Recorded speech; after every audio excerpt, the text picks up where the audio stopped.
Dozens of countries, hundreds of cities, millions of people. One man, now in the palm of your hand, on any device.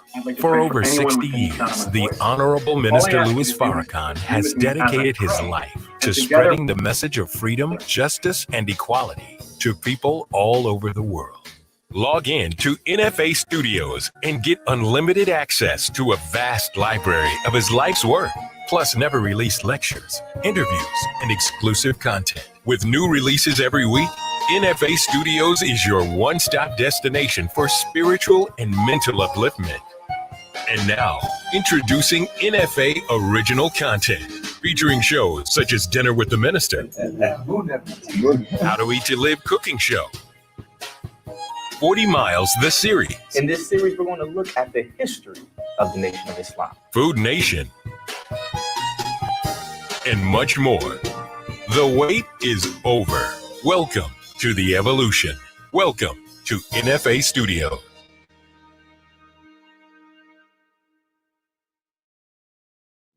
The importance of oral history and the history of any society, the history of any movement, nation, civilization, is that you talk to the people who walk through this part of history. It gives the people a sense of the history. And the sense of history is to look at that history. Its meaning to you as an individual, but how does that history impact on what you're doing right now? In this series, we're going to look at the history of the Nation of Islam, this growing nation that has defied all odds, producing world leaders and icons. This history that's facts. I saw something that I had never seen before. Most of what I'm saying now, not too many people have heard it unless I told it to a person. No one really knows our roots like we do. 40 Miles represents mission. It represents the love one must have to embark on this mission. It represents courage, faith, belief, and the willingness to struggle against opposition to walk the uphill road. This problem is to be solved by God, and the solution of the problem has been given to me. What is the truth about the Nation of Islam in North America? We'll unveil it all here. Welcome to 40 Miles.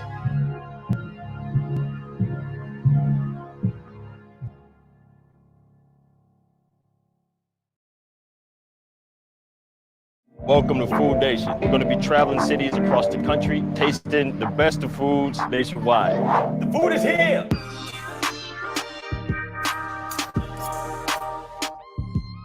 She put flowers in the chicken, son.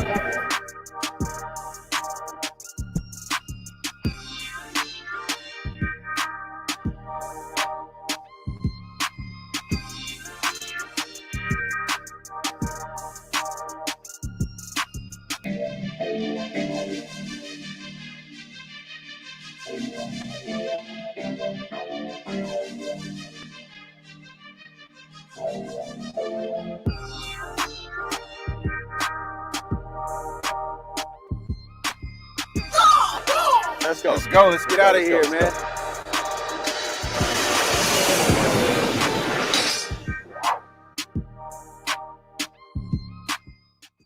Greetings. My name is Sister Hania, and welcome to How to Eat to Live. On this show, we will be gaining the fundamental knowledge of cooking with the Muslims, as taught to us by the Honorable Elijah Muhammad. Log on right now, www.finalcall.com. Get that book. We are going to incorporate the navy bean. We're going to do a navy bean smoothie, which is a protein smoothie made from fruit and also navy beans.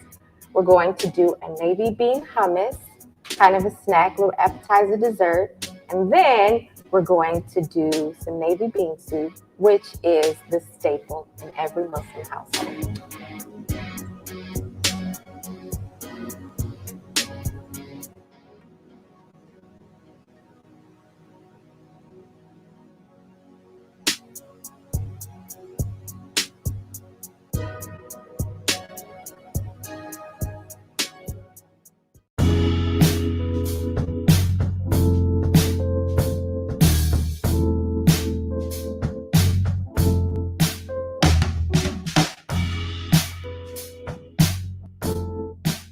is marriage?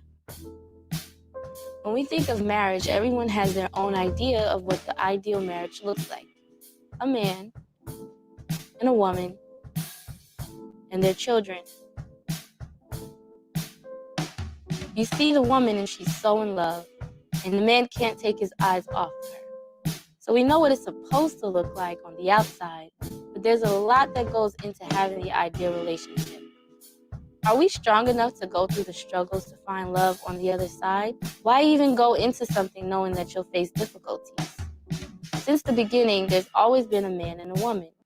So I guess you can say that since it's always been here, that love is as natural as breathing. So it's a struggle, but it's an uphill struggle. The ability to love through the darkness. Love in black.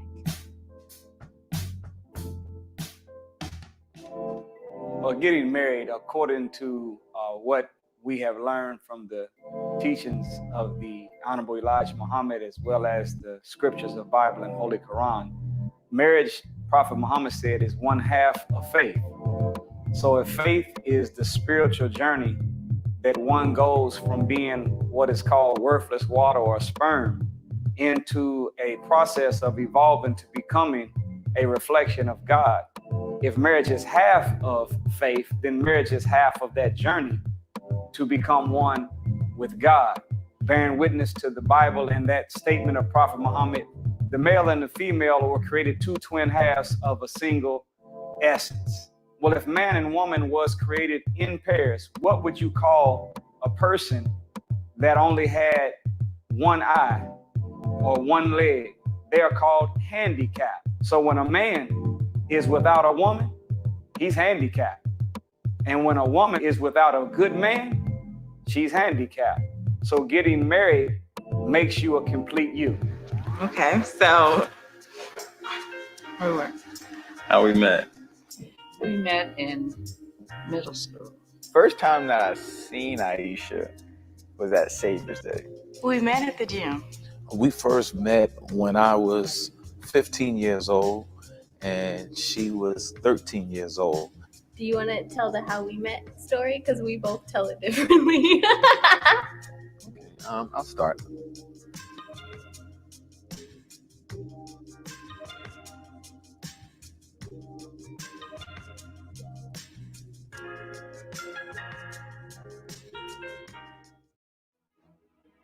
Through NFA, our own platform, the people will be able to meet the minister, see the minister, experience the minister. The teaching is there and it will resist now because it's the truth. It can't be bent. This is the platform.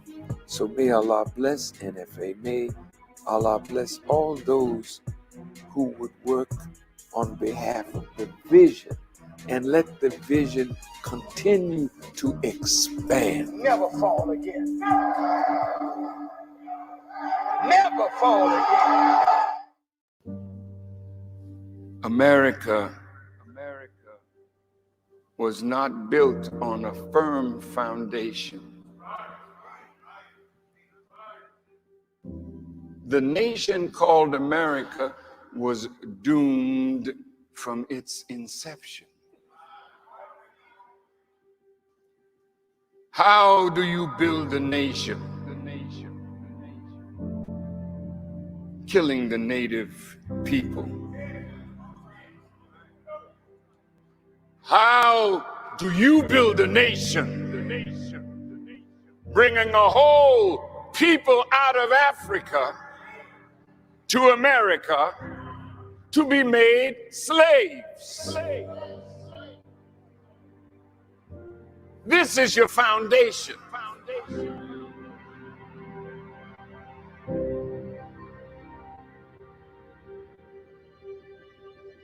The world is looking at a country going to hell.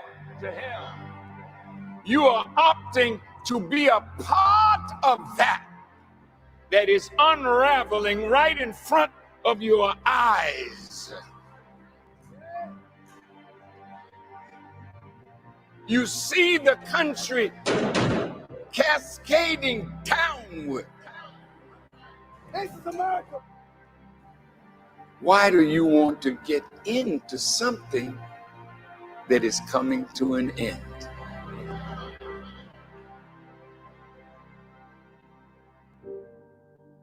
So we are living in the time of the unraveling of this great nation.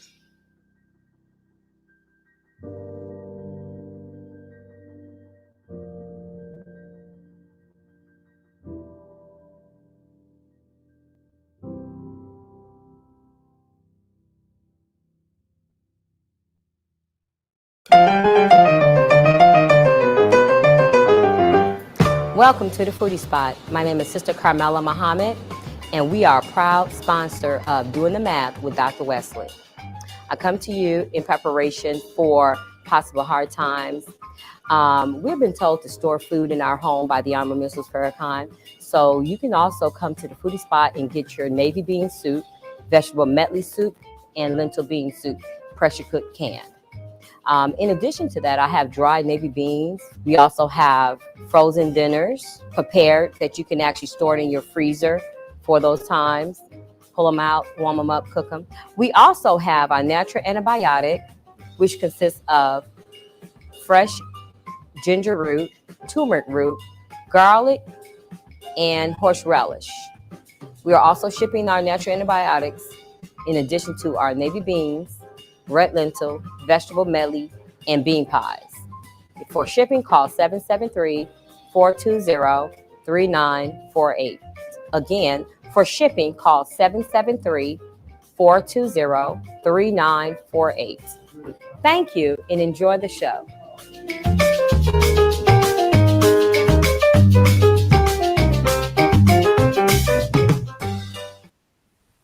Hey, welcome, powerful creators, to this week's episode of Doing the Math with Dr. Wesley. I hope you all missed us because it's been some time since we've seen each other. So I'm your host, Janita Harris, and if you've seen our flyer, you know we have some really, really important and special guests for this week's episode.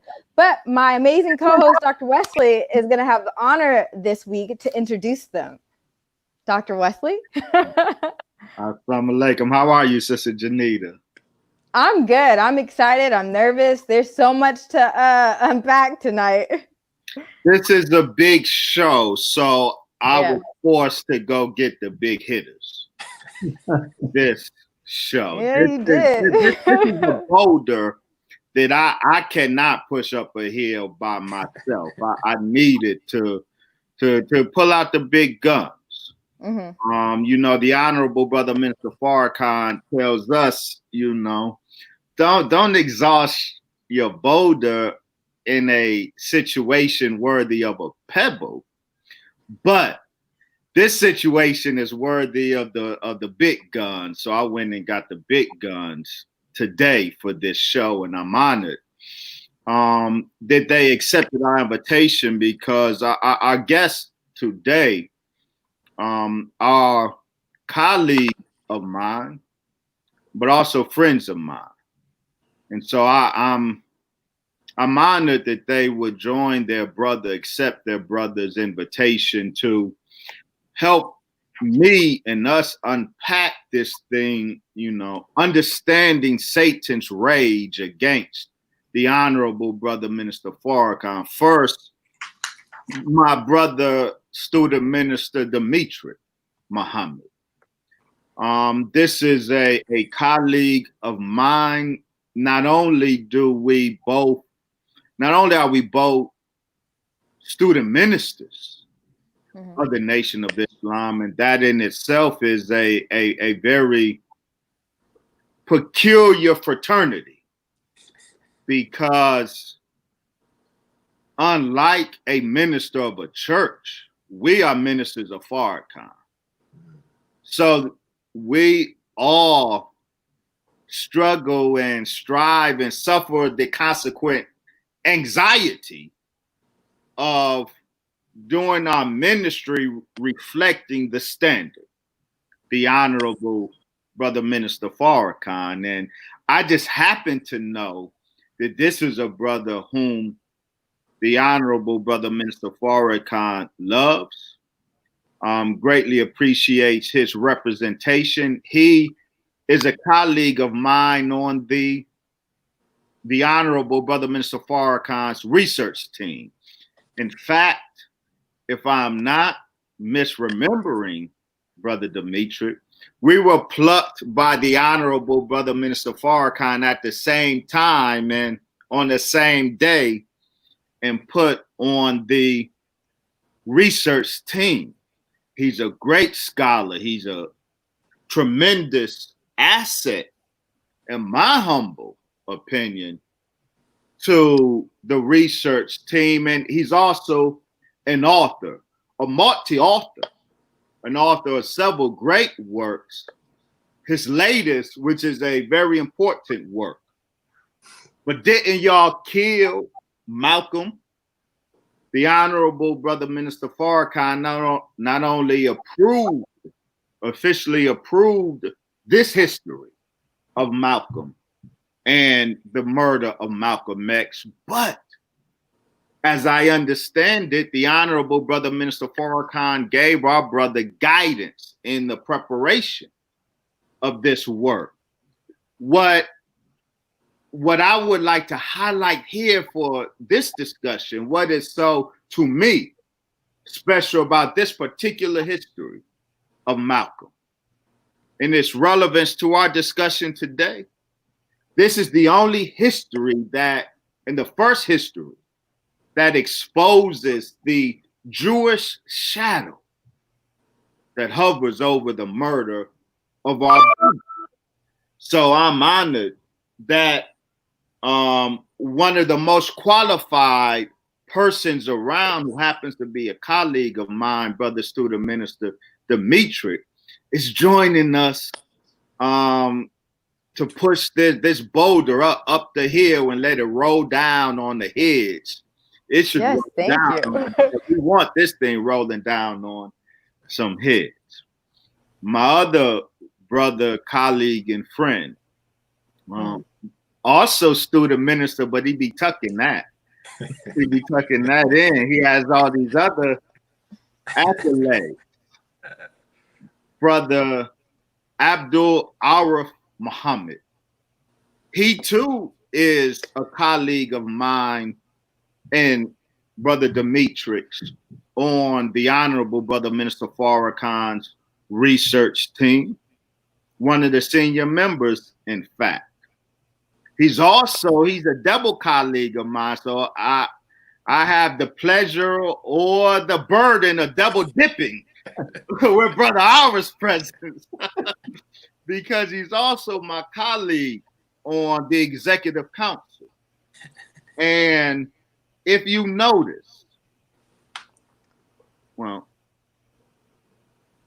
Brother Abdul Arif is not only a great lawyer, we have many great lawyers in the Nation of Islam, but we only have one general counsel.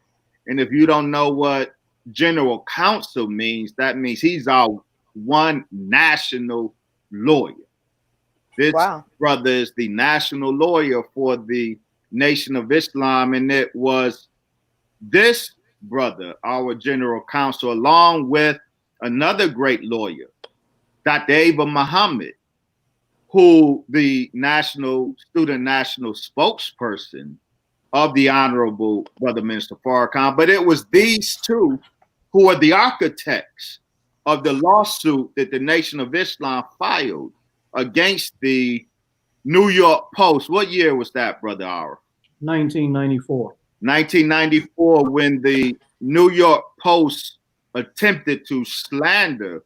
Well, they did slander, but they attempted to whip up, on the basis of that slander, hatred for the Honorable Brother Minister Farrakhan with false accusations that he was involved in the murder of Malcolm X. It was our general counsel, Brother Abdul Arif Muhammad, and Sister Dr. Ava Muhammad. They were the architects of our lawsuit. Wow. And if you are blessed to access and read the case that our brother and our sister put together, you will see that the case was impeccable, and you will know for a fact that the Honorable Brother Minister Farrakhan had nothing to do with the murder of Malcolm X. The last thing I would say about our good brother. Of late, if you notice, when the Honorable Brother Minister Farrakhan is speaking and he has his notes in front of him, and if there's a moment when he's looking for something, that notebook, the research team collectively help prepare, but we don't collectively have the privilege that this brother has. If you notice, if the minister is looking for something in that notebook and he can't find it, out from the audience pop a singular individual who will come up those stairs and hand the Honorable Brother Minister Farrakhan what he's looking for. No one else has that privilege. We're all on the research team, but neither Brother Demetric nor myself nor anyone else can pop out of our seat and approach that rostrum. That's right. We were all get your hair lifted.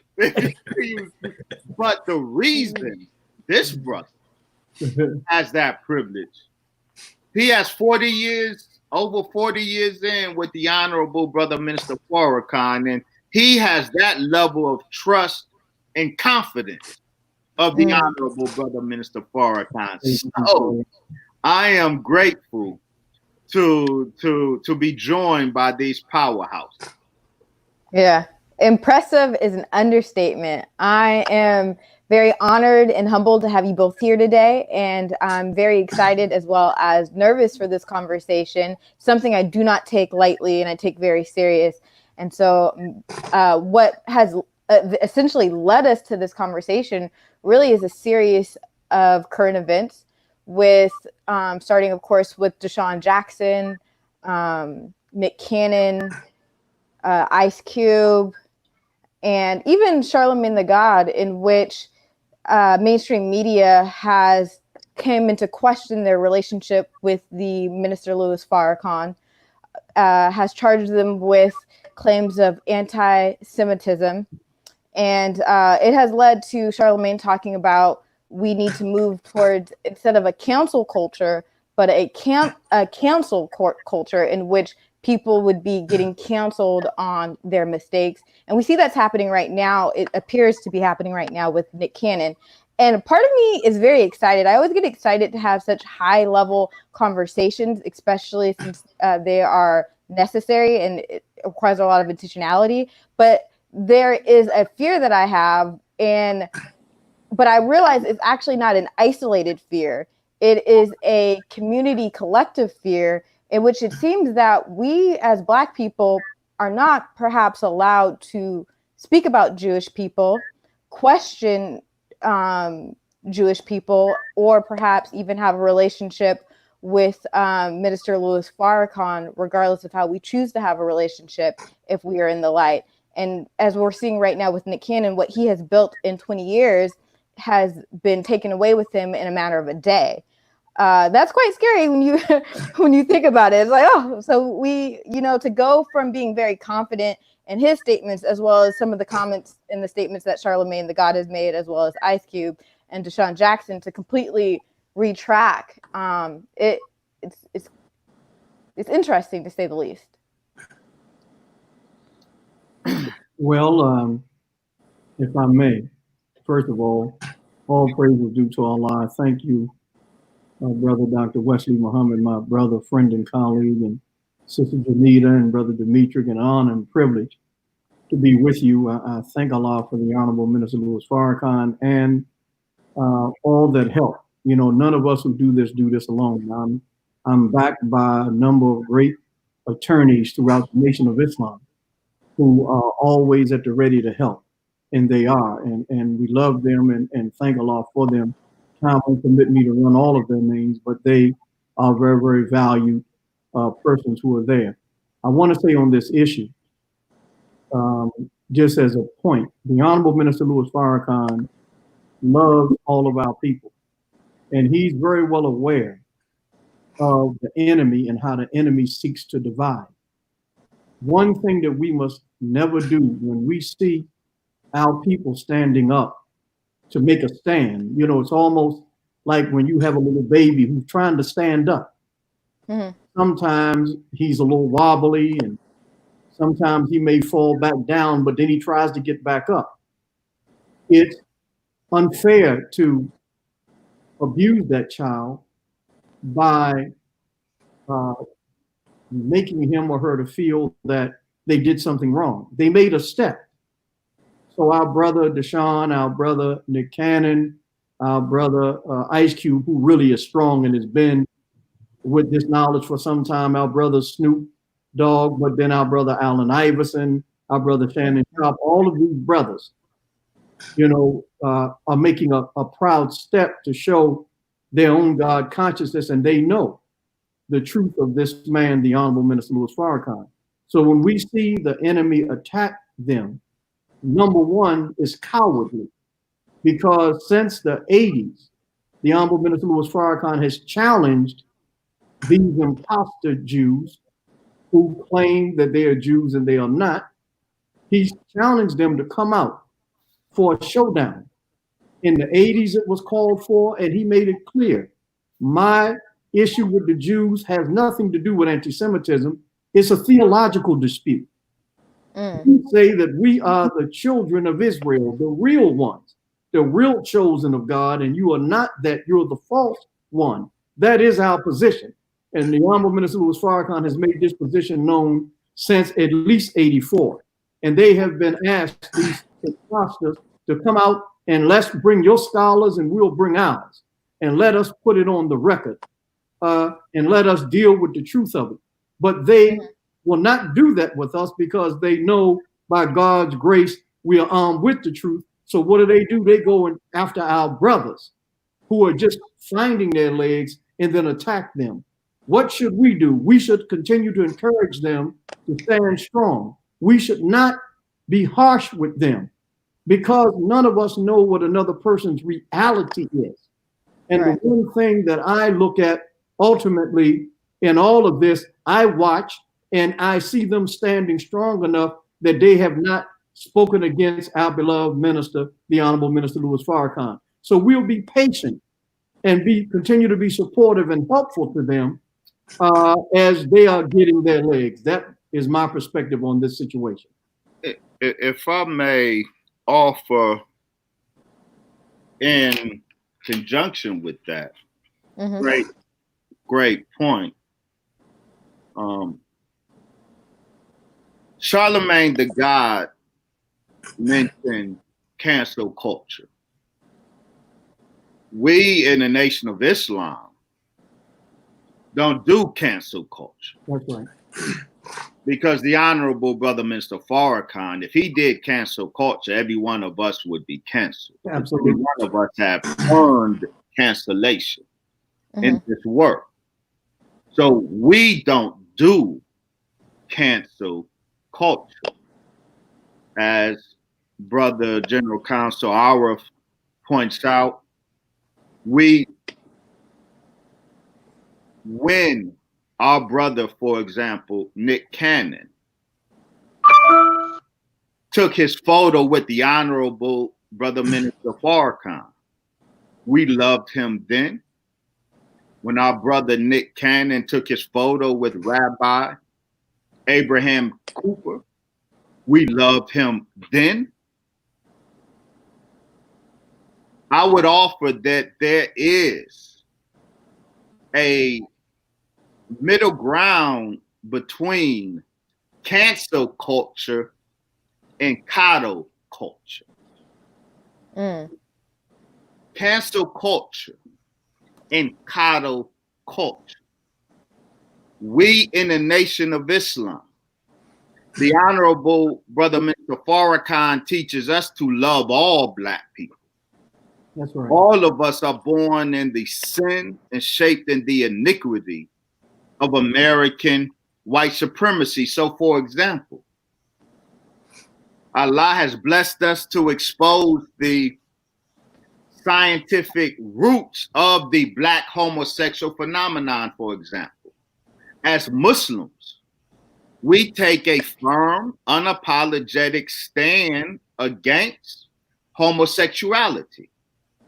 But that does not diminish our love for the Black homosexual. We in the Nation of Islam, we know how to love the sinner while acknowledging the wrong of the sin, because we all are sinners.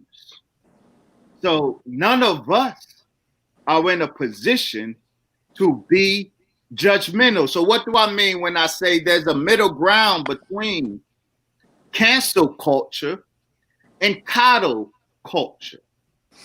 We can, and I have suggested that we must never attack any of our brothers who are striving, but we must not countenance the error. We must not coddle the error. I must say, we cannot in one breath say mouths off Nick Cannon, and then in the next breath go ham on Charles Barkley. We cannot do that. Charles Barkley is as much of our brother as Nick Cannon is.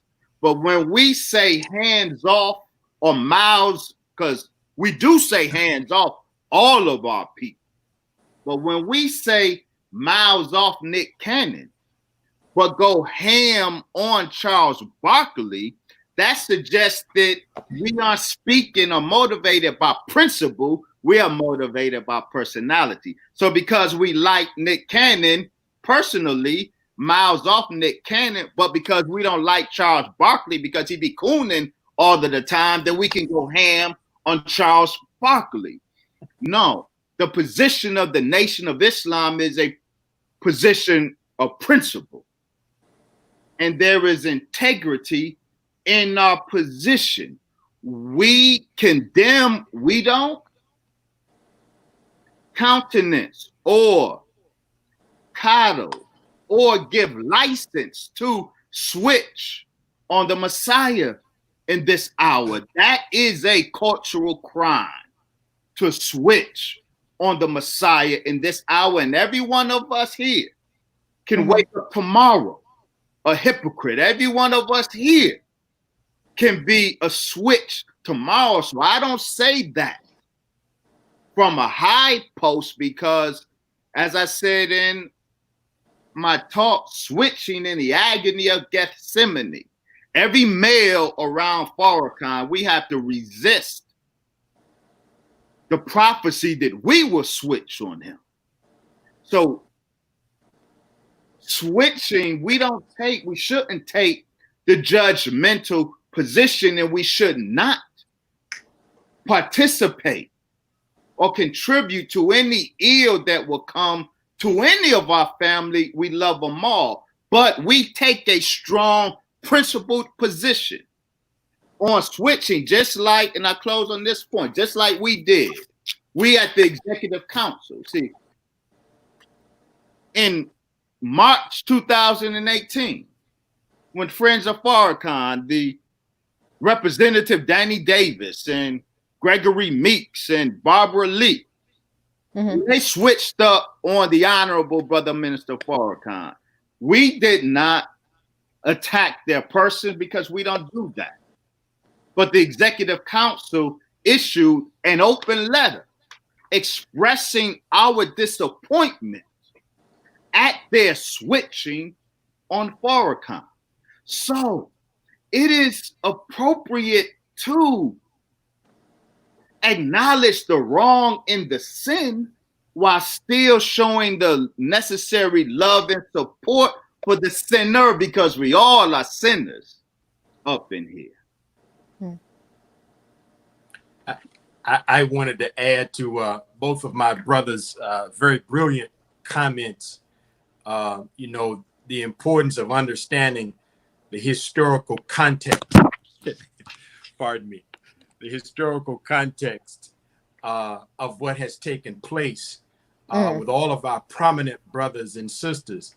And I reflect upon or take us back to 1994, when the Anti-Defamation League of B'nai B'rith, in a special report authored by Mr. Stephen Freeman of the ADL, made some important acknowledgments and proposals.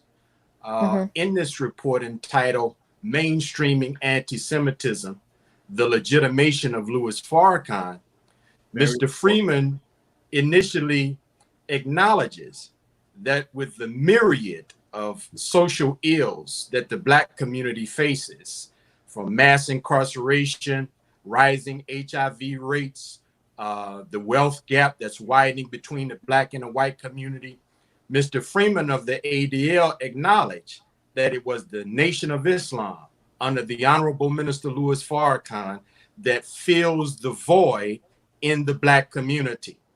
He moved on to suggest that the ADL was powerless to stop the growing influence of Louis Farrakhan.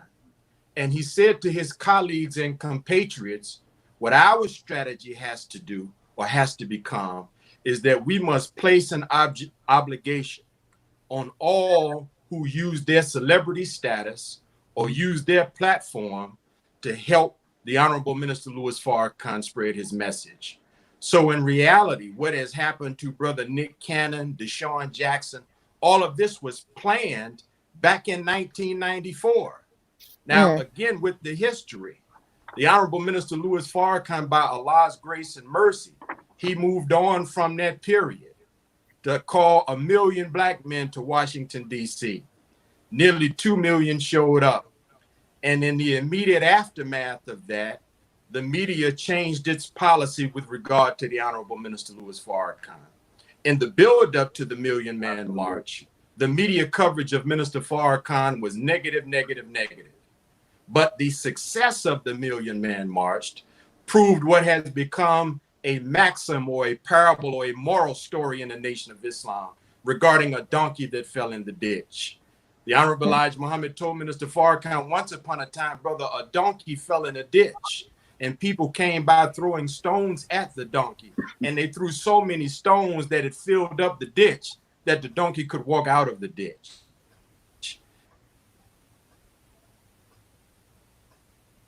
I think we lost you for a moment. Was able to walk out of that ditch to success. So from basically 1996 on over into the early 2000s, the media had an embargo against any coverage of the Honorable Minister Louis Farrakhan. And it placed Minister Farrakhan in a veritable prison of public opinion. Many people would even ask me and other members of the nation, man, what's going on with Minister Farrakhan? Is he all right? We know he had health challenges. Farrakhan's still alive. That became a popular question. And so Allah blessed the minister in maybe around 07, 08. It blessed the world really with the advent of social media. And with the advent of social media, the Honorable Minister Louis Farrakhan was blessed to be released from a prison of public opinion. And once again, he became trending or popular in Black America and really globally. And so what has happened is now you have many athletes and entertainers who are discovering the ministry of Minister Farrakhan for the first time. And they are bowled over. They are all inspired, and they're beginning to share content from the minister from 30 years ago. And his enemies have gone in a rage because you have to understand what has happened. They worked very hard to marginalize Minister Farrakhan. They worked very hard to isolate Minister Farrakhan, and they were hoping that someone would assassinate Minister Farrakhan. But here are those whom they use to influence the public, the leaders of popular culture, going into the margins, finding or discovering Minister Louis Farrakhan and bringing him from the margins and placing him smack dab in the middle of mainstream America. Right. And so now it has caused Minister Farrakhan's enemies, who are the legendary adversaries of Black liberation in this country, to begin to execute a policy of punishment.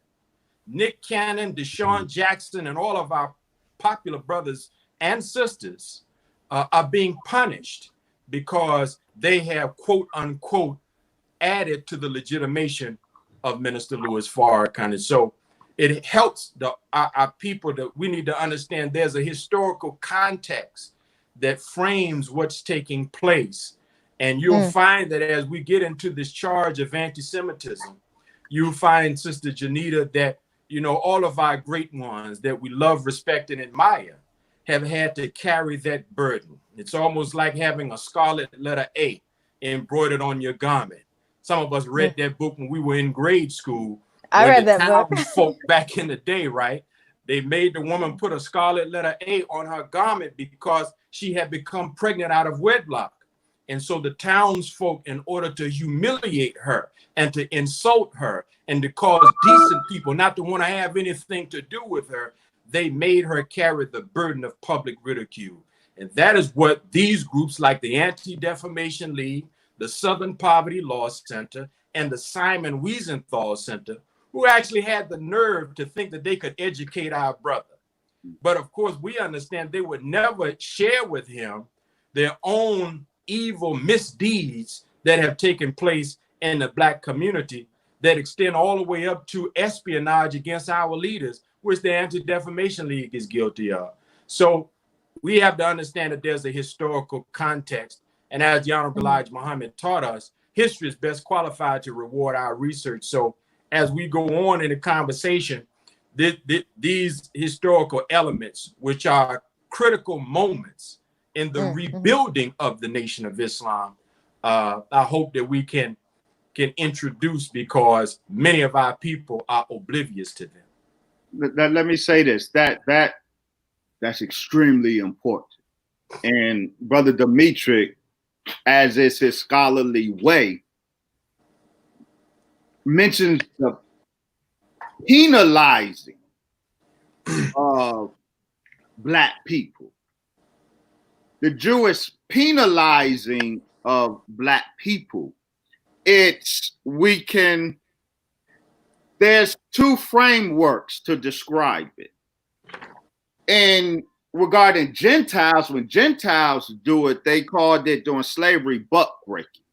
Yes. But the specifically Jewish example of buck breaking, they call it nigger smashing. I want to read nigger smashing. That's the specifically Jewish phenomenon of the penalizing of Black people that Brother Demetric is speaking of. It's a sport to them. Allow me, if I may, to read from Wesley Fiedler of 1960, a Jew, in the text, in Thunder. Listen to what this Jew Fiedler says. After first acknowledging, quote, there is no quibbling about it. Though he does not oppress the Negro, the Jew does hate him with a double, though muted, hatred. The Jew hates the Negro with a double but muted hatred for being at once too like himself and too like the Goya, the non-Jews, for resembling what the Jew most resents in his own situation and also what he most despises in the whole Jewish world. This Jew is admitting the double hatred that Jews have for Black people, and one way of expressing their hatred for Black people is this sport, this peculiarly Jewish sport called nigger smashing. What is nigger smashing? That's an actual term too? Yes, it's their term. Nigger smashing. That's the name of the sport, the specifically Jewish sport. Now, what is nigger smashing? Wesley Fiedler. Fiedler describes nigger smashing as a real clue to the nature of Negro-Jewish relations. Very important. This sport, a clue to the real nature of Black-Jewish relations. So all of these people, all of these writers lifting this mythical, non-existent, holy relationship between Blacks and Jews, this friendly, mutually beneficial relationship between Blacks and Jews that never existed. The real nature of Black and Jewish relationship is, according to Fiedler, right here, said the sons of butchers and the few trapped Jewish property owners left in the area seem to become almost as often as not gangsters. And a standard way of these Jews proving one's toughness was, quote, nigger smashing. This sport involved cruising a side street at a high rate of speed, catching a lonely Negro, beating the hell out of him, and getting back into the car and away before his friends could gather to retaliate. Nigger smashing, the peculiar Jewish sport, this peculiar Jewish sport is the clue to understanding the real nature of Black Jewish relationships. So where the slave master was doing buck breaking, take the strong Black man and humiliate him, break him before all of the slaves so no other slave will get out of line. Jews do that same thing. Whenever a Black person will have the strength to publicly support the Honorable Brother Minister Farrakhan, they intend to break him, and they engage in their sport of nigger smashing. Yeah, that's your Black Jewish relationship. And we're witnessing it play out in front of our eyes right now. Abraham, I'm going to say this, Abraham Cooper, Rabbi Abraham Cooper, on set with our dear brother, Nick Cannon, whom we love, he was not sitting across from Nick Cannon as engaged in a friendly educational moment. He was there participating in his mind and heart in nigger smashing, because it was Rabbi Abraham Cooper who, when Public Enemy got in trouble because of the comments, the truth spoke by Professor Griff, it was Rabbi Abraham Cooper who got Public Enemy to fire Professor Griff. The same devil has been doing this from back in Public Enemy's days. And what is the this that Rabbi Abraham Cooper and his ilk have been engaging in? The sport of nigger smash. Wow. Wow. You know, in today's episode, we're really unpacking, understanding Satan's rage against Minister Farrakhan. Brother Arif, you recently wrote an article for The Final Call about unmasking Mr. Dershowitz. In that, you use the term Satan. And so could you provide us an understanding of who Satan is, as well as go into a little bit more detail of your recent article? Well, thank you. Yes. First, I'm glad you raised that, because I think it's important as we deal with this topic. The use of the word Satan certainly can't be described as anti-Semitic, because Satan is a figure that's known in every religion. The arch deceiver, an archetype of deception, one who will affect you to cause you to fall from God. There's a verse in the Quran where it says in the garden that he made them slip from it, meaning Adam and Eve, from the state that they were in, where they were in a happy and contented and peaceful life. But then Satan came as God gave an order to him and to Eve to not feed from a certain tree that was called the tree of good and evil. And Satan came and whispered into their ear, and as the Quran said, made an interpretation that they would know what God would know, and that God didn't want them to taste from that tree, not though God said you would surely die if you ate from that tree, but Satan interpreted it and said, no, you wouldn't die, but you would be like God. So he made an interpretation and caused them to disobey God. In the Quran, when it talks about Satan or Shaitan, you have two figures, Iblis, and in the Quran, there are verses dealing with this figure, this rebellious figure, who God asked him to bow down to his man that he made, a man made of black mud, fashioned into shape. He said, bow to that man. And it said all of the angels bowed, but Iblis, he did not bow because he was proud. And when God asked him, why, Iblis, didn't you bow when I commanded you? He said, I am better.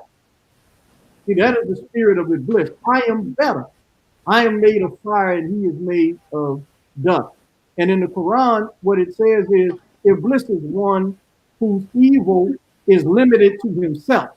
So many times in our lives, we may engage in behaviors where the impact of it is squarely to us. Or as my daddy used to say, you make your bed, you lie in it. But then those who do evil, and their evil spreads beyond themselves to others. That is Shaitan. And so when the Honorable Minister Louis Farrakhan said on July 4th that Mr. Dershowitz, you are Satan. You are masquerading, or Satan masquerading as a lawyer. Mr. Greenblatt, you are Satan. What is he saying? He's using a biblical term and a spiritual term known in various religions, whether they use that exact term, but that figure exists.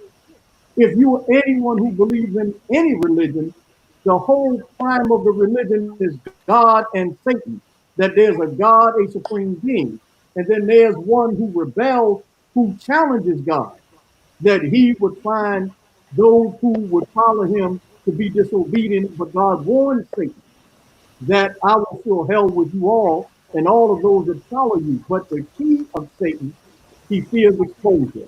One of the greatest powers that Satan has is to make you believe he does not exist in a real physical form.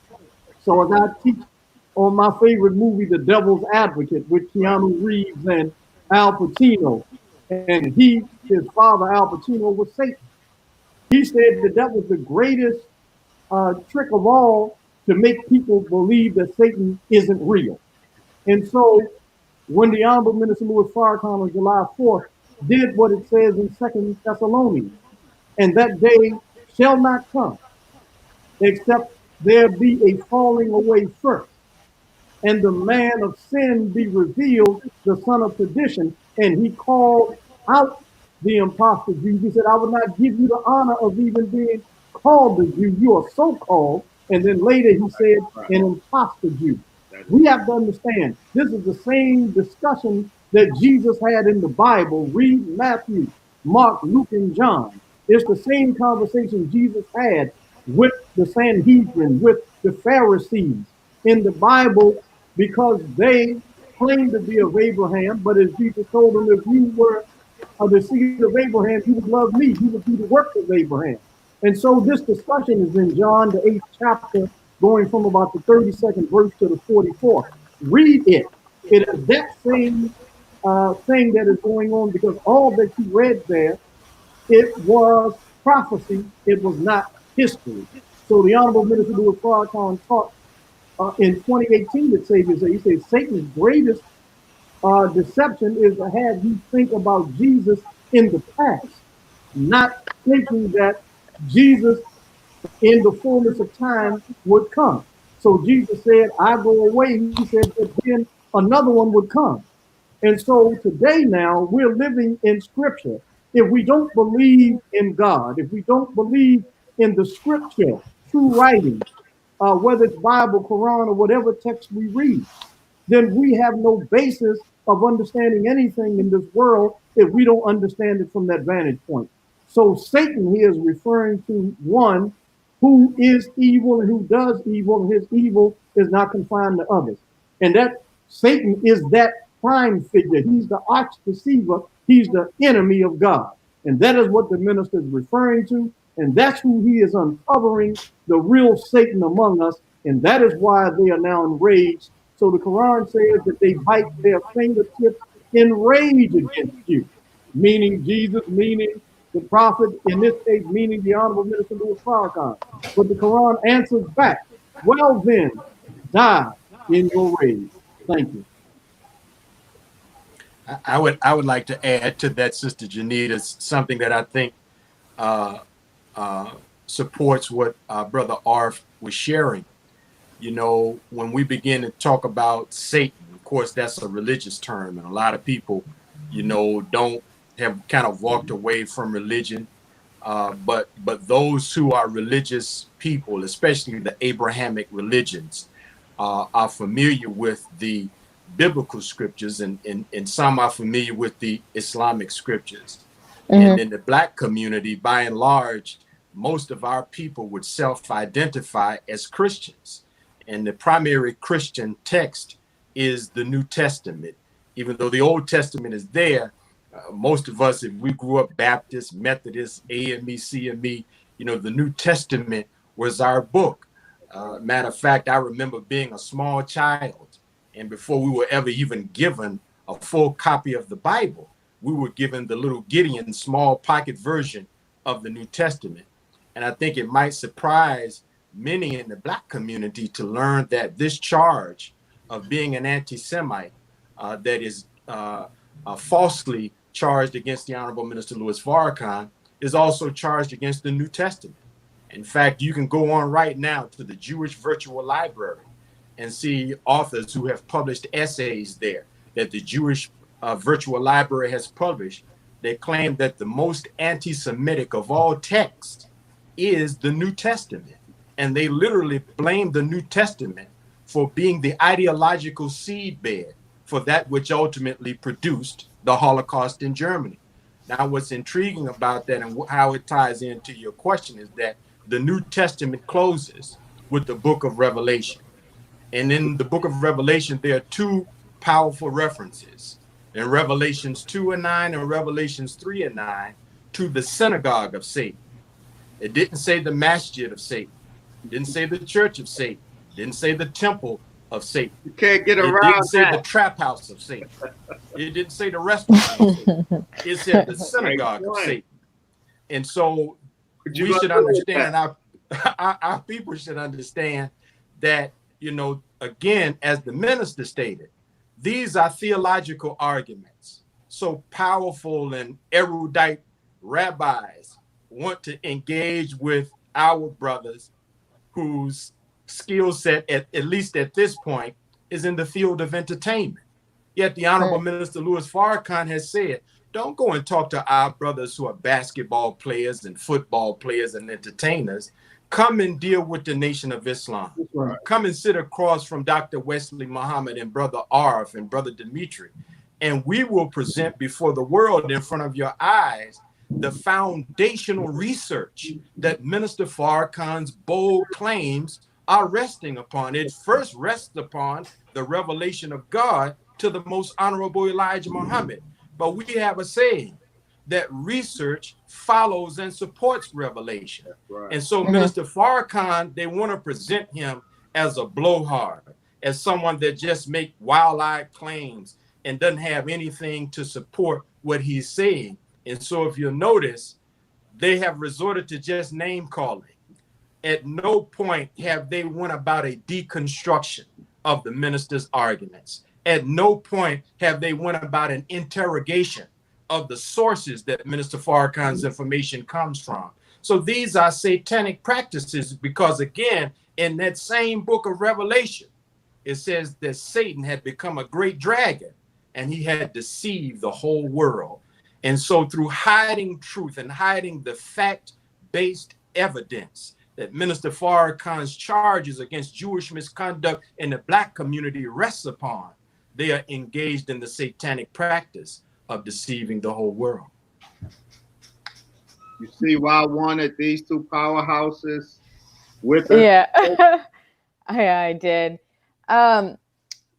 earlier, Brother Demetric, you spoke about understanding the historical context, and in Brother Arif's article in the Final Call, there seems to be, many of us believe that there has always been this historical alliance between Blacks and Jews, and that we share a similar history. What I learned in your article was that Jews had slaves, they had Black slaves, and they had plantations. I'm thinking now, when people oftentimes when they're like, well, Black people sold each other into slavery, is that some of the historical similarities that people are saying that we've had, or what exactly are they saying that we share in commonality? Well, if I may, first of all, this has been a great discussion, but I really want to say that we have to thank God, Allah, for the Honorable Minister Louis Farrakhan, because I think what he gave us on July 4th, you saw before you a man truly who was clothed in the spirit of Almighty God. And he said to us, when he opened up his message, that he was bringing to us a message from on high. There's only one on high, and that's God himself. And he said that God came and raised a man who he gave him such a truth that was so powerful that he was able to do what is written of in the scripture as styled as the resurrection of the dead. We are all people who you see before you who are a part of that resurrection of the dead. And he then said, he made me his trumpet. He made me his mouthpiece. So when he's speaking, you really are listening to a man anointed in power and with power from God. And God is now exposing the man of sin, that we can be saved, that we may separate ourselves from the wickedness. So now, getting to this point, the notion of Jewish and Black alliance, quite frankly, has always been a historical lie. That's right. There has been a relationship, but it has never been a balanced or equal relationship. It has been the same slave-master relationship that we find among Caucasians. In fact, as we don't have time to go into all of that now, but I took great pains to enumerate from our book the secret relationship between Blacks and Jews that the Nation of Islam has published. And this is another reason why Satan is enraged, because they were so viciously attacking the Honorable Minister Louis Farrakhan. Then we created research to push back. But the key, all of the research is research from Jewish scholars, not from Black scholars. And it's Jewish scholars who are bearing witness to, and there's historical record as to their involvement, not only in the slave trade, as insurers of the merchant ships that carried slaves, the financiers of the Atlantic slave trade, the owners of slave plantations, selling shackles to our people, owning slaves, being opposed to us after slavery was so-called ended by betraying the Negro from Reconstruction when we were supposed to be free. And that led us back into another slavery called Jim Crow, segregation, and all of this, and laws that kept us oppressed. So that we could go on and on and on about this history. It is not a history of an alliance. It is not. It is a history of manipulation. It is a history of appearing as a friend. However, when you find out the truth, it's just like in any real scenario. How many TV shows have we watched where someone is presenting themselves and appearing as a friend, but behind that you see all the evil that they do? This is like the soap opera-ish kind of culture. And so you see this in many movies. You have presented yourself as a friend. But the truth of the matter is, when you look at behavior, when you look at the actual behavior of the Jewish people, I remember in the 70s when reverse discrimination became the vogue with the Baki decision. I was in college, and that's the first time I saw a real rift between Blacks and Jews, because Jews supported this idea that Black people engaged in reverse discrimination. So they begin to come out. So the point is, even down to now, with the power that they have in this country, do you not think they could not be more helpful relative to our people being murdered in the streets? They have financial power, they have political power. In fact, in 2010, go read the letter of the Honorable Minister Louis Farrakhan, June 24th, 2010, where he wrote the ADL and he wrote the 12 Jewish presidents appealing to them to, number one, be aiders of Black people because they had the power and the influence to do so. And he asked them not to fight against him, but to help him in his civilizing work. He also said, but if you don't help us, then God would bring you to ruin and disgrace in this world. So he has been appealing to them for some time. There is no real alliance. I don't care how much other people try to say it. We can prove historically that this is a great deception in terms of some alliance between us and them. There has not been. And if I can add to that, that great point, that extremely important point, Brother Minister Demetric uses rightly, and he goes about it excellently, myth busting. That's right. Brother Minister Demetric is a profound myth buster. And Brother Arif just busted a very perilous, a very dangerous myth. The myth of the Holy Alliance, the myth of the friendship between Blacks and Jews. And what he just described was the relationship not of friends, but our relationship with a frenemy. It's important that we introduce that language. Jews aren't friends of Black people. Jews have always been frenemies. And I lift again the words, not of the Honorable Brother Minister Farrakhan, not of Brother Wesley, the words of Leslie Friedler. What are those words? Quote, "There is no use quibbling about it. Though he does not oppress the Negro, the Jew does hate him with a double, though muted, hatred." Jews have a hatred for Black people. So when they posture like friends, it is only a posture. It is only the posturing of a frenemy. And our conversation is titled Understanding Satan's Rage Against Farrakhan. This is why they are enraged at him, because nobody has pulled the cover off of the true nature of this relationship. Nobody has identified the Jew when everybody, when the Negroes, when civil rights, where all of these Black organizations were buying into the myth of the Jewish friend of the Negro. It was the Honorable Brother Minister Farrakhan that was pulling the cover off of the real nature of the Jew as not the friend, but the frenemy of the Black man and woman. And they hate him because he just happens to be the Jesus with a particular task. While the Honorable Elijah Muhammad introduced to the world the reality of the devil, it was left to the Honorable Brother Minister Farrakhan to take it, to raise the ante on that and identify not just the devil, but the devil maker, Satan.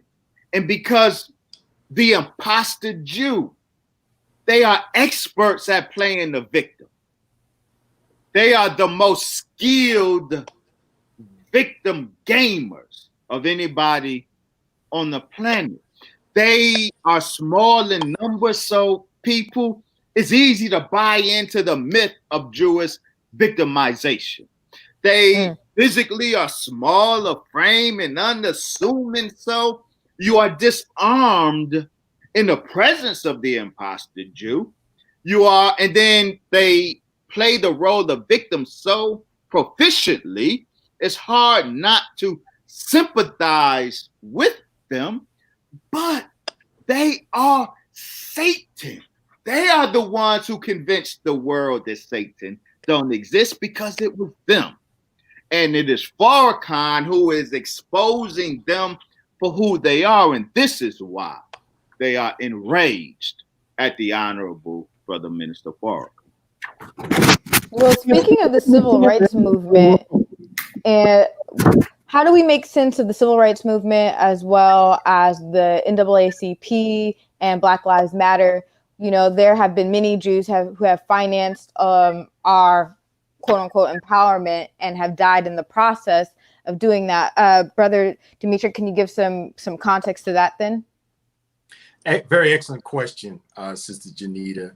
You know, I am reminded of a verse from the Holy Quran, and I believe it may be around Surah 7, maybe Ayat 21.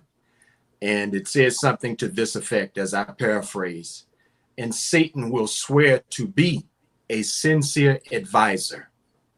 Now, if you look at many of the statements made by Brother Minister Malcolm X, one of the things that he talked about as he identified Jewish misconduct in the Black community was that, you know, again, this idea of an alliance, a friendship, if you will, you know, he said that the Jewish leaders would never share with the Black leaders the strategies and the steps that they took and how they solved their problems. So, you know, it's rather counterintuitive, but it should be kind of obvious, you know, that there's this widening wealth gap between the Black community and the white community. Yet we know that a lot of wealth is in the Jewish community. So how could it be that the Jewish community has befriended the Black community and yet they're wealthy and we're poor? Right. You know? And so, you know, I don't know any of us that if we had millionaire and billionaire friends, that at some point, if they saw us in our poverty, they would say, hey, man, look, let me show you how to escape poverty. And so when you go throughout the civil rights movement, the Black Power movement, all of the movements for justice and liberation that emerged from our people, you find that our people were advised to go in the opposite direction and take the opposite approach that the Jewish community took. Fact about it, I believe it was Joel Spingarn who coined the term non-economic liberalism. And this was the man who was the president of the NAACP, a white man and a Jewish man for many years. But he also worked for the U.S. military. And you might be surprised, Sister Janita, to learn that it was Mr. Spingarn. They still give out a Spingarn Award in the NAACP. It was Mr. Spingarn whose job it was for the U.S. military to spy on all Black leaders and so-called Blacks whom they felt were maybe guilty of subversion or trying to take over the country. And one of the prominent people that we all know and love that Mr. Spingarn spied on was the Reverend Dr. Martin Luther King. He even spied on Reverend Dr. Martin Luther King's father and grandfather. And so you have this, you know, secret relationship, if you will, that the Honorable Minister Louis Farrakhan has uncovered in an upcoming article for the Final Call called In Good Company. We document how the Honorable Minister Louis Farrakhan is in the good company of the prophets and the messengers of God, as well as the 20th century prophets of the Black struggle. All of them had a public entanglement or problem with the Jewish community. Even Mr. Marcus Garvey, even Dr. King, as a man by the name of Henry Schwarzschild, who used to work for the ADL. And he publicly acknowledged that he had to leave the ADL because he disagreed with the spying on Dr. King and other Black leaders. Of course, as Dr. Wesley mentioned in our new book, we discuss their vehement hatred of Malcolm X, both while he was with the Honorable Elijah Muhammad and more so after he left the Nation of Islam. We talk about how they feared the most Honorable Elijah Muhammad. In 1942, the ADL sent Black spies into a meeting held by the Honorable Elijah Muhammad in Newark, New Jersey. and they celebrated the fact that their espionage activities into the Nation of Islam resulted in the arrest of many members of the Nation of Islam. So even though there is nuance and there is specificity in their attack against the Honorable Minister Louis Farrakhan, in many ways, what is taking place with the Honorable Minister Louis Farrakhan in terms of Jewish opposition, there is a long history that places the Honorable Minister Louis Farrakhan in good company. So I have said to Black America that if you can say within yourself, you would have stood with Jesus. If you can say within yourself, you would have been with Prophet Muhammad. If you can say you would have been with Garvey or Dr. King or Malcolm or the Honorable Elijah Muhammad, I say there's one way, one powerful way that you can prove it. And that is a current modern day stance with and on behalf of the Honorable Minister Louis Farrakhan against our legendary and nefarious adversaries that have stood in the way and opposed all of our great ones, our heroes and our heroines. Yeah. Go ahead, Doc. Well, you can go if you want to go. I'll go after you. I want to just say this too, Sister Janita. We have to ask this question. How can one seemingly small numerical group wield such power in America that everyone has a right to their First Amendment to speak freely, to express their opinions, to express their views, except when it comes to them? Right. You have no First Amendment right to speak about them because you're immediately set upon and punitive action is taken to punish you if you say anything about the imposter Jew. Why is that? Why is all of the media, social media, broadcast media, television and radio, government, states, legislatures, the entire apparatus of America, 3,000 by 2,000 miles, you can say whatever you choose, except you cannot speak about these individuals. Why is that? It is because of the power that they wield and the fact that they're hiding a secret. And the secret they are hiding is that they are not who they claim they are. The reason why the world reacts to anyone who appears to say something that is interpreted and misinterpreted to be critical of Jewish behavior, but is then labeled anti-Semitic, is because in the world and in the United States, they have deceived you into thinking that they are in fact the chosen of God.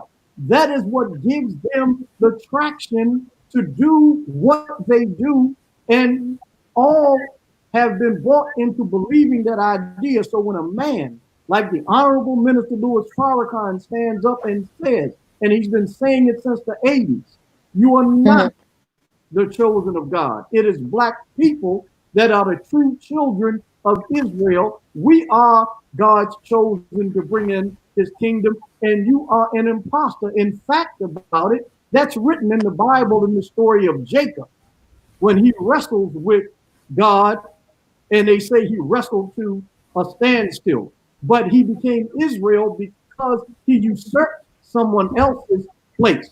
That's right. That is the imposter Jew.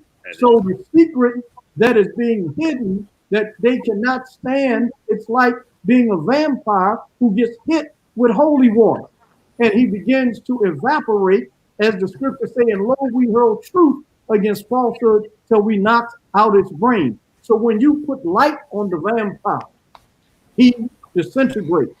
When you throw water on him, he disintegrates. These are aspects of light and truth.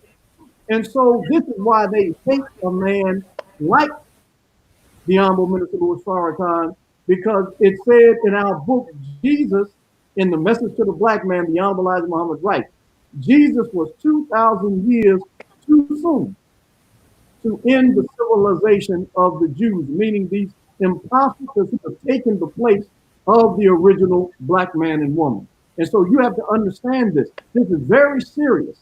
And you need to ask the question. They're proving to us what the Honorable Minister Louis Farrakhan said, about their inordinate power. They do run the media. They do run Hollywood. They do, by and large, run the court system. They do even run police departments. Everywhere, the medical field, you go into almost any field of endeavor, they're at the leadership of it, though they are small.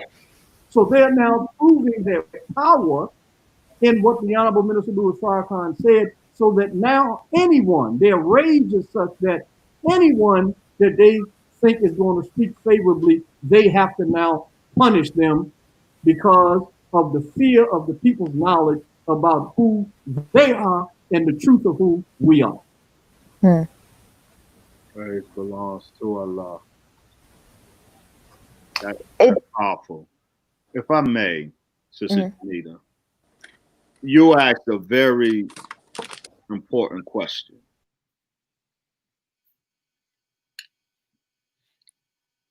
What do we say about if we are saying that the friendship, the friendly and holy alliance between blacks and Jews is a myth?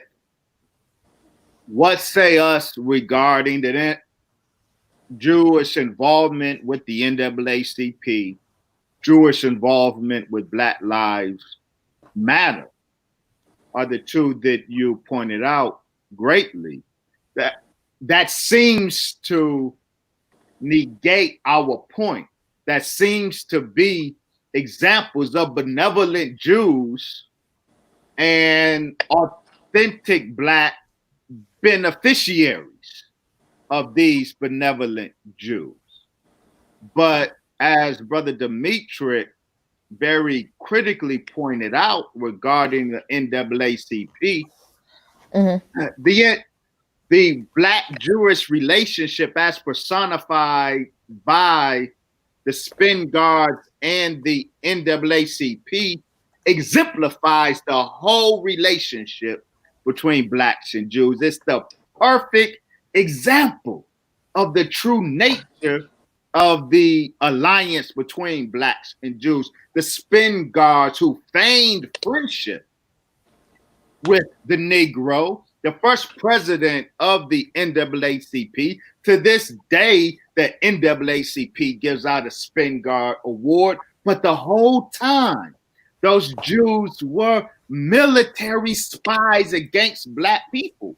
So they were never friends of the Negro. They were friends of the government seeking to stop so-called Negro advancement.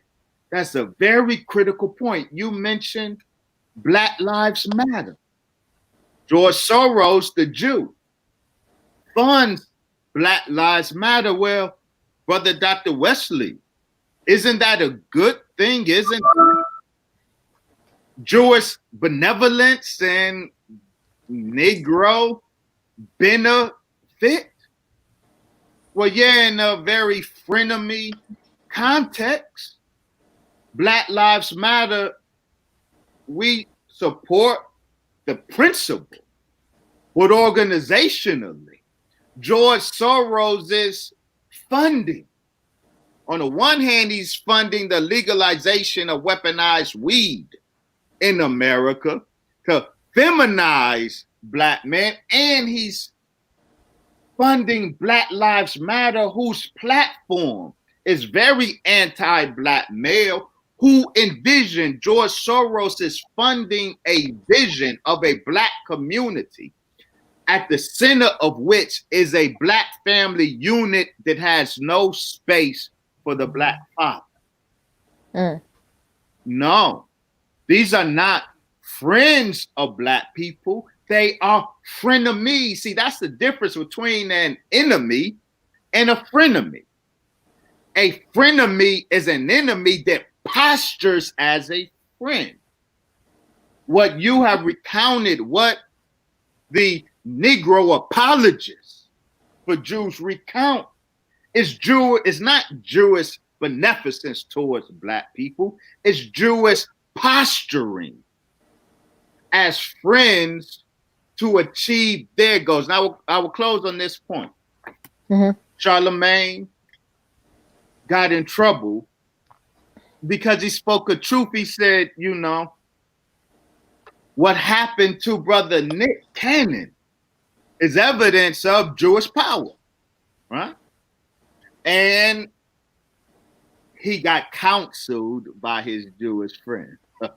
Okay. Brother Arif mentioned the control that this small group has. Is that Black Muslim rhetoric? No. Let me read this word to us. For Brother Charlemagne the God. You don't have to apologize. I'm not saying you have, but please know that you don't have to apologize for that one statement you made alluding to the Jewish power over the media in the Times of Israel, which is not the final call. It's not a Black Muslim newspaper. The Times of Israel. Manny Friedman is not a Black Muslim. Manny Friedman is a white Jew. He writes these words, quote, listen carefully. We Jews are a funny breed. We love to brag about every Jewish actor. Sometimes we even pretend an actor is Jewish just because we like him enough that we think he deserves to be on our team.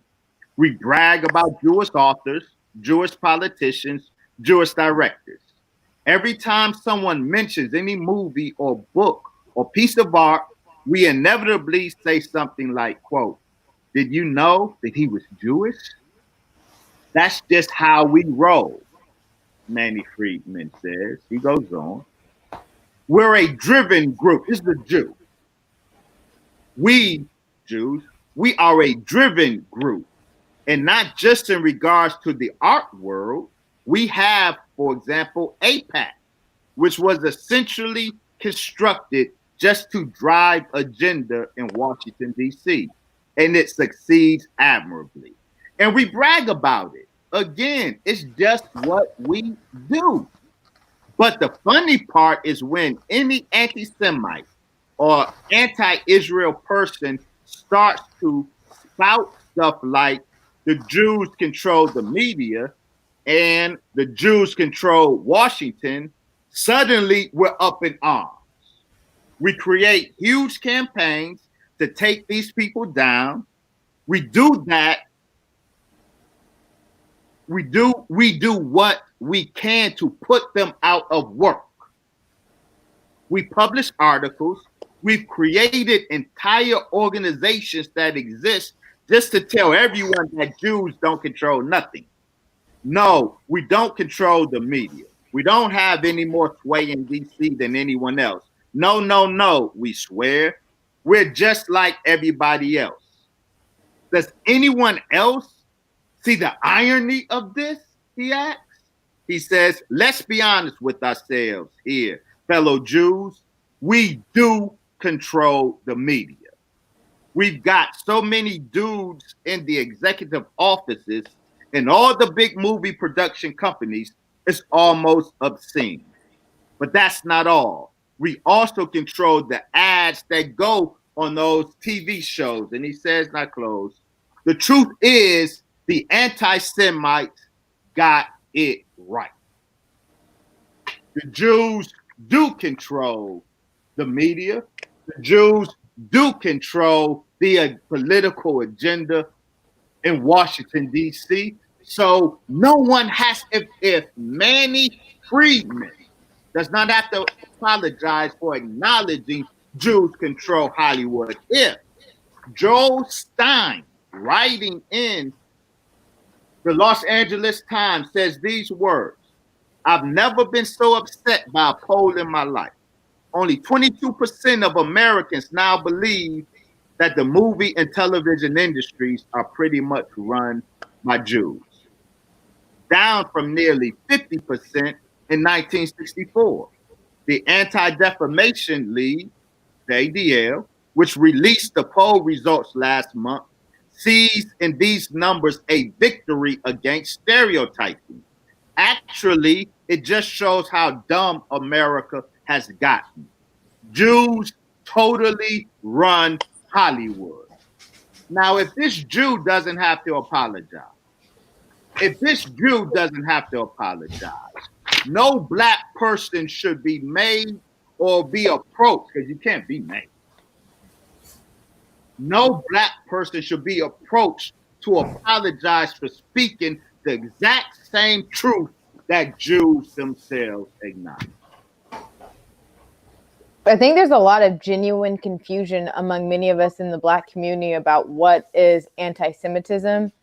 I know that ESPN reporter Jamil Hill wrote an article in which he talked about how Black people can be anti-Semitic and discussed some early childhood experiences where she heard her family talk about not Black people, but Jews having wealth, and that being an example of, a stereotype that is harmful to the Jewish community and is also anti-Semitic.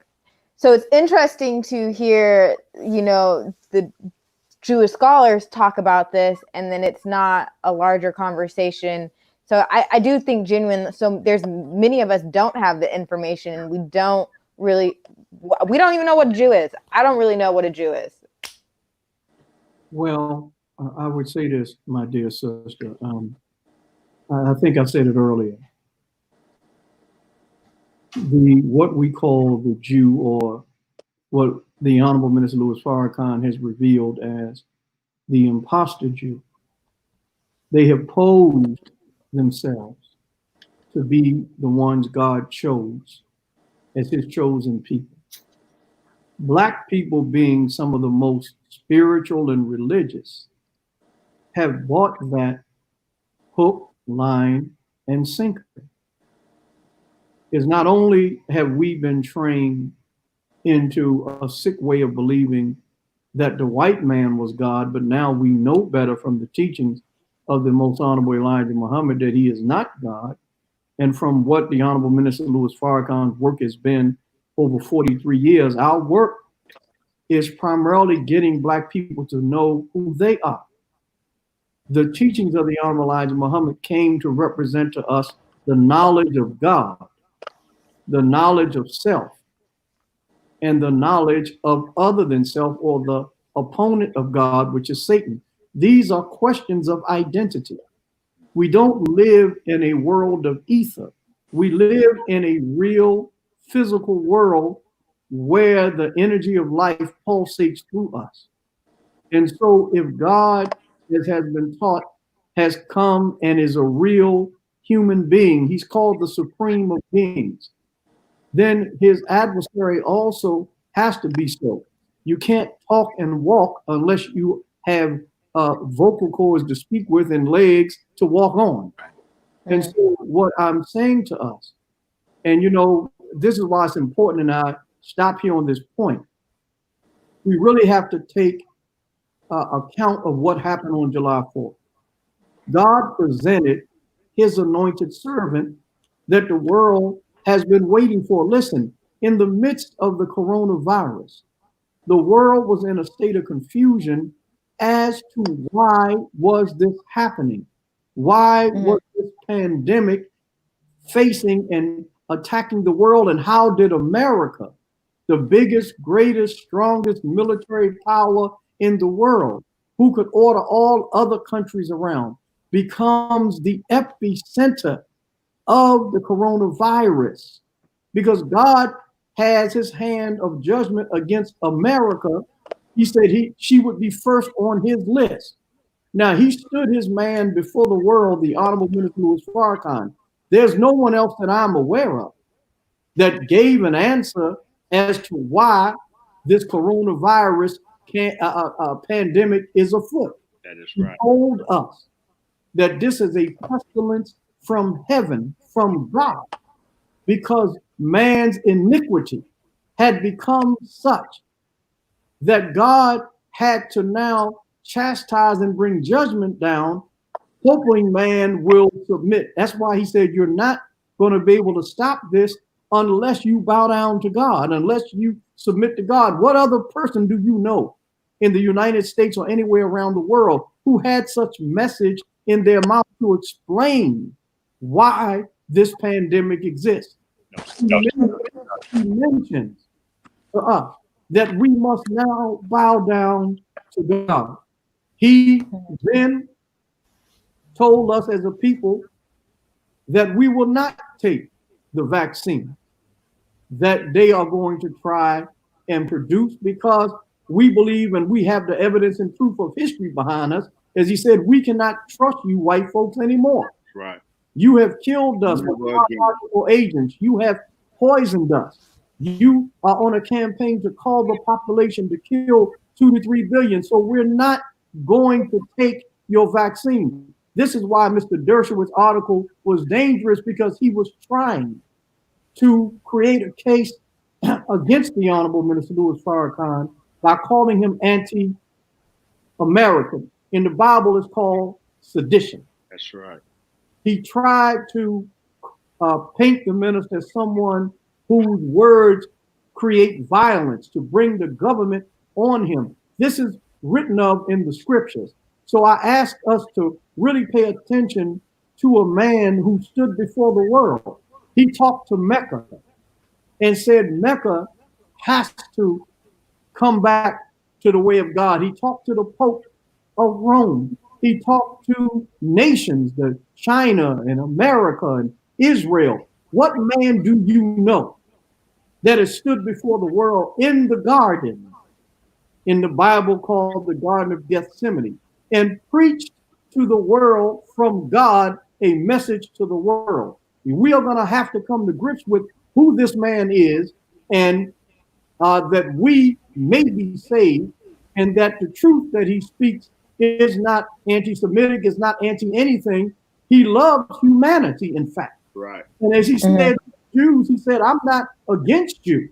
Take it or let it alone. But he has to speak God's word to the world, which he did on July 4th. And God, in response, as it has the picture in the Bible, presented him before the world saying, this is my son in whom I'm well pleased. We are looking at the Son of God right among us.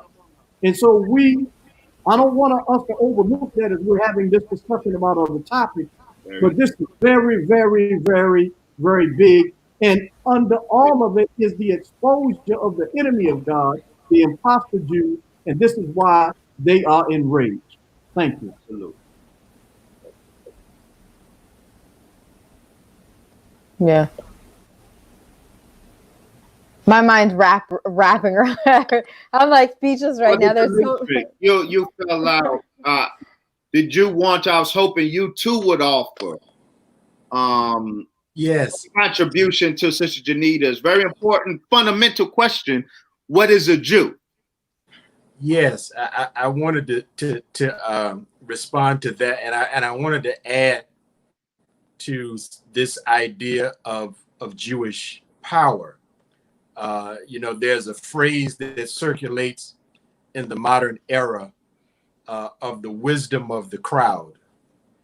And one of the things that we have noticed is that seemingly in an organic way, casual onlookers and observers to what has taken place with regard to the Nick Cannon, Deshaun Jackson, Farrakhan controversy is a very powerful observation, in my opinion, that again belies the notion that the Jewish community does not wield extraordinary power in American society. And that is is that Nick Cannon could lose $1 billion generating company, Wilding Out, as a result of Viacom's decision to terminate their relationship with him. He could essentially be fired in just a couple of days.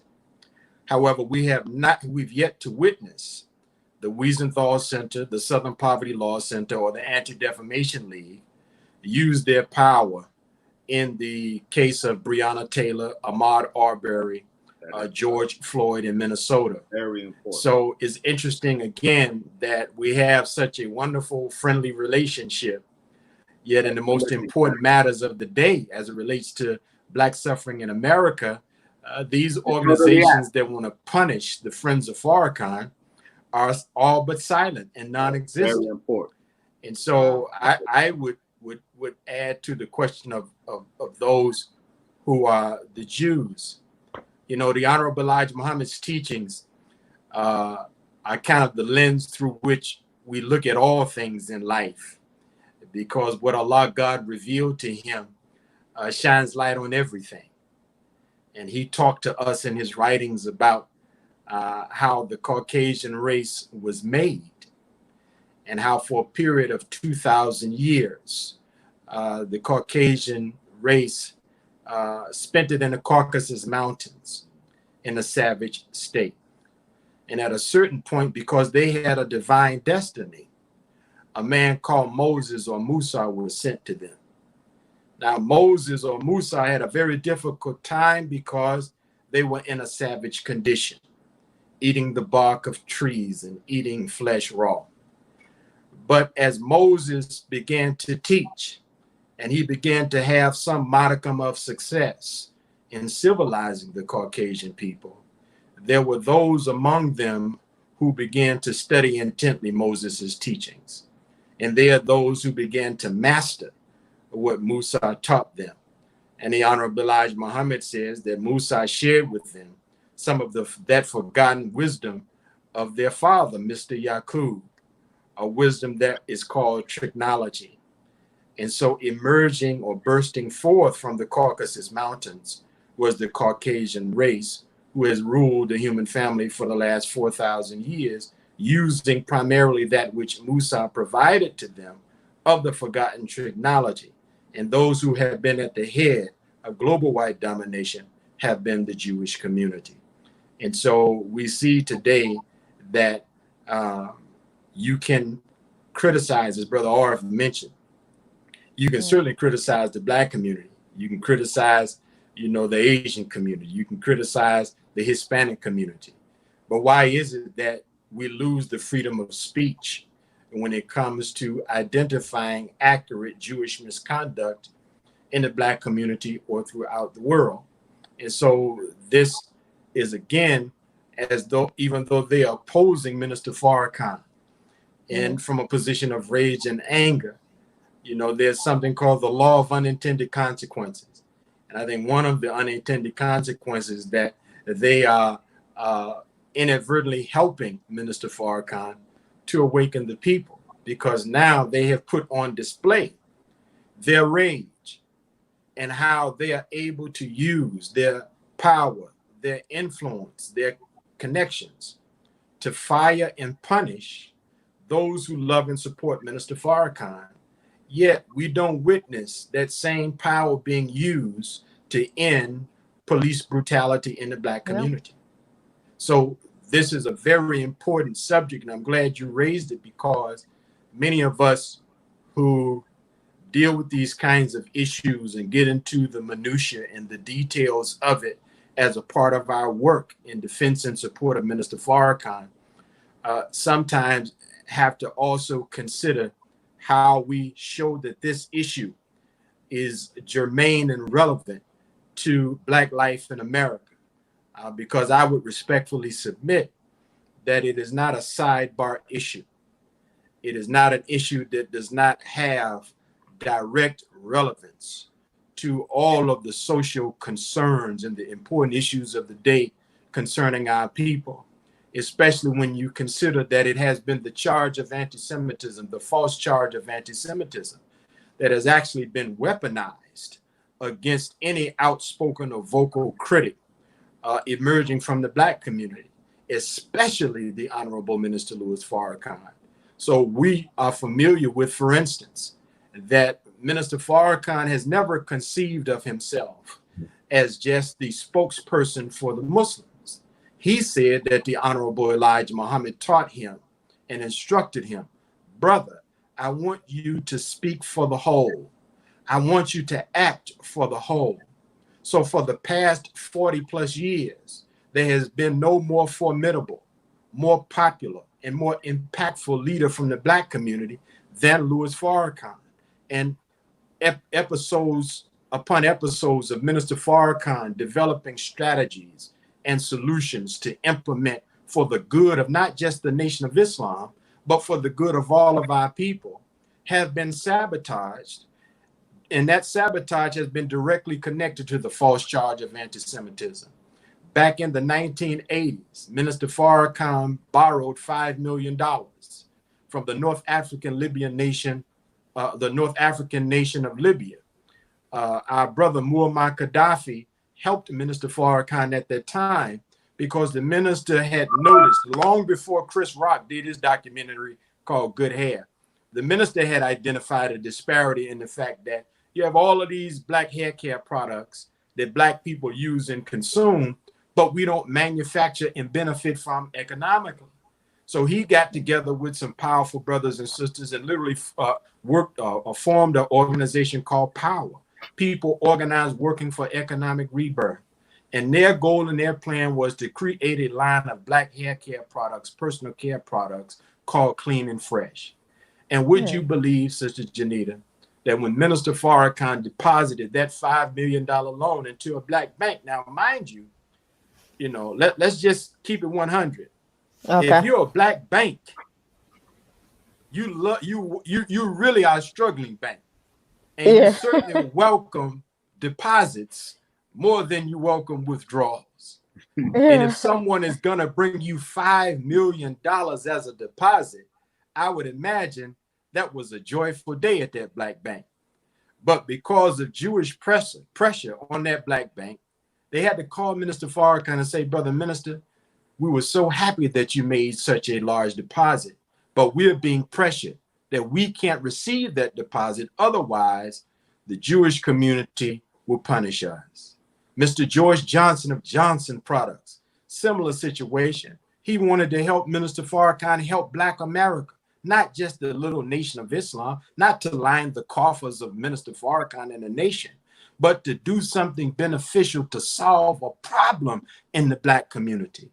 And they threatened Mr. Johnson that he could manufacture all the product that he wanted, but his product would literally rot in his warehouses because they were his distributors and they refused to distribute his product.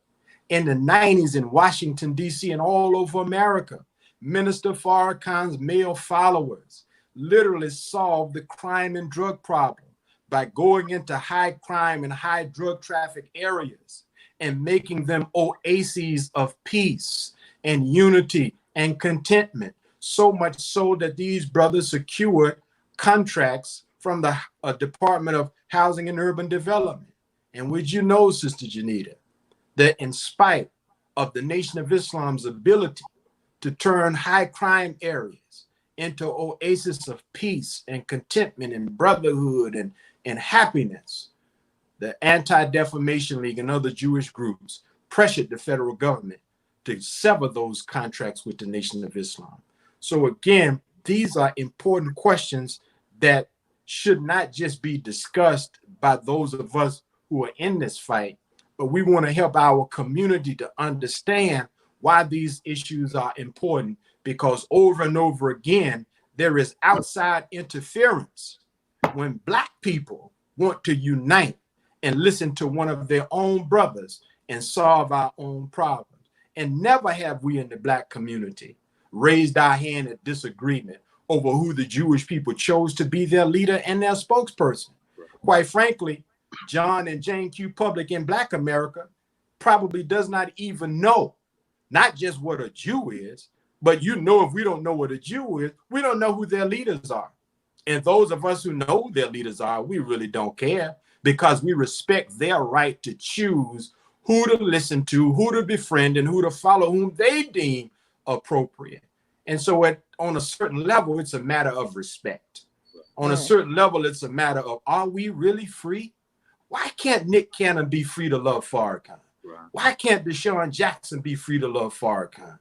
Right. Why does Stephen Jackson and all of our brothers have to feel like they got to apologize for loving a man who has first not only loved us, but he has defended us and he has laid down his life for us? I'd be damned if we are made as a people to apologize for loving a man that is worthy of more than the love that we can give to him. That's right. Yeah. So I'm sorry, Sister Janita, I get passionate. When you talk, I'm like, who is Minister Farrakhan? Yeah, when I listen to that, it makes me want to know that particular question, because it's like, who is this individual that is so polarizing where people either love him to where their whole entire lives have changed for the better, or it's if you rock with the Minister Farrakhan, you are supporting hate speech, anti-Semitism. And when I listen to you speak, I'm like, well, who is this person? Like, really? If that makes sense. Absolutely. Definitely. If I may offer 2 points, man, Brother Minister Demetric, I think we all felt that. Thank you for that brilliant exegesis, and thank you for letting, because the people need to know that we in our feelings when y'all do that. When you try to deny God's people or restrict or punish God's people for loving God's man who loves Black people with the love of God. We are academics here, but we in our feelings about that. So what you expressed, Brother Demetric, you expressed for all of us, and the world needed to see that. And there's 2 points that you made that I would just like to lift, because that was a brilliant exegesis from beginning to end. And 2 points I would just like to add some extra emphasis on. Thank you for reminding us of the Black hair care products that the Honorable Brother Minister Farrakhan, with that $5 million loan from our brother, the late Colonel Muammar Gaddafi, was going to jumpstart, and how our frenemies interfered and ended that vision. And so the Black hair care products that Black people needed, we don't have it. And what happened as a consequence of our Jewish frenemies sabotaging and ending, killing the vision of Black hair care products for us, by us? What followed that was what we documented in our book detailing a scientific assault on Black America. 80% of the Black hair care products that Black women use are poisoned with phthalates, poisoned with hormones, 80%, whereas 7% of the hair care products that white women use have such chemicals as placenta. Hormones from placenta has such chemicals as phthalates and BPA, while only 7% of hair care products that white women use have those chemicals. 80% of the hair care products that Black women use have those chemicals. And what is the result of that? The skyrocketing numbers of breast cancer among Black women. So had the Honorable Brother Minister Farrakhan been left alone by our frenemies to execute this powerful vision, Black people would have had hair care products for us, by us, but instead our frenemies killed that process. And instead of healthy hair care products for us, by us, Black women are using poison hair care products. And so Black women are poisoned. Our children are poisoned thanks to our frenemies. The other point, Brother Demetric answered perfectly the question, what is a Jew? He answered that question by reciting the history of the origin of the Jews as taught by the Most Honorable Elijah Muhammad. The whites were run into the caves and hillsides of Europe, and after falling down into savagery. God sent a prophet to them, Moses, and the few whites who listened to Moses became the Jews. Why I lift that great history is because that's precisely the history that Brother Nick Cannon was reciting when he was discoursing with Professor Griff. If you listen to that interview closely, he frames that part of his discussion with regarding Minister Farrakhan, and then he goes into the history of whites being sent to the caves of Europe. That's the history of white people and the history of the Jews that the Most Honorable Elijah Muhammad teaches. So when Brother Nick Cannon was forced to say that he was reciting false propaganda, Rabbi Abraham Cooper knew the history that he was listening to from Nick Cannon. He was listening from the mouth of Nick Cannon the history of his people, the Jews in the caves of Europe, as revealed by God to the Most Honorable Elijah Muhammad.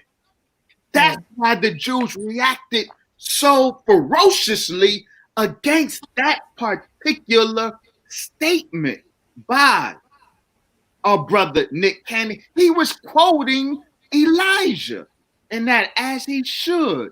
And Rabbi Abraham Cooper knew what he was listening to. He knew that he was being exposed in that 2-minute clip. And so they commenced to their favorite sport, what they call nigger smashing. Where make sure nobody is influenced by that divine history that Nick Cannon was reciting, because then we will know them as they are. And I would say, Sister Janita, to what is being said, and as I was listening, I want us to frame our mind on this one. It's not so much debating what is the meaning of Semite or who is Semite. We use the term, we are the children of Israel. Because when you look through the scriptures, you don't see such a thing as Jew. That term came much later.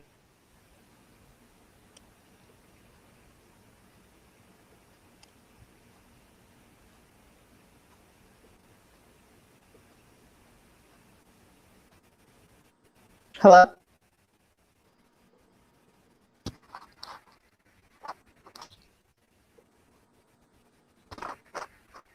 Are we still there? I'm here. I can hear you. I can't. I think Brother Arif's screen froze. I think Dr. Wesley's did too. Hold on, powerful creators. We are having some technical difficulties and we will get that resumed shortly. In the meantime, share. I'm here. So what I'm saying is, this is a very complex issue when you start to deal with anthropology, you start dealing with geography, ancient history, and there are many interpretations about what that is.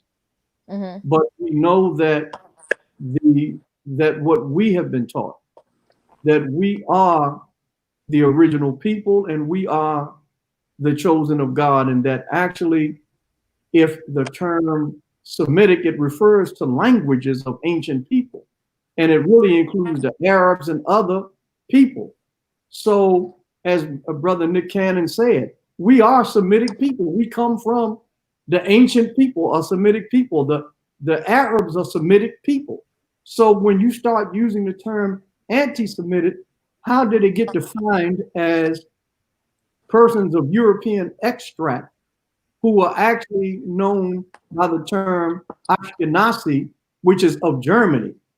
So when you start talking about Semitic, you're really talking about ancient people and languages from the ancient days, and that includes the original people, which is us, and includes the people that are called the Arabs. So how did it become such that only Europeans who are called Jews, that the term only applies to them?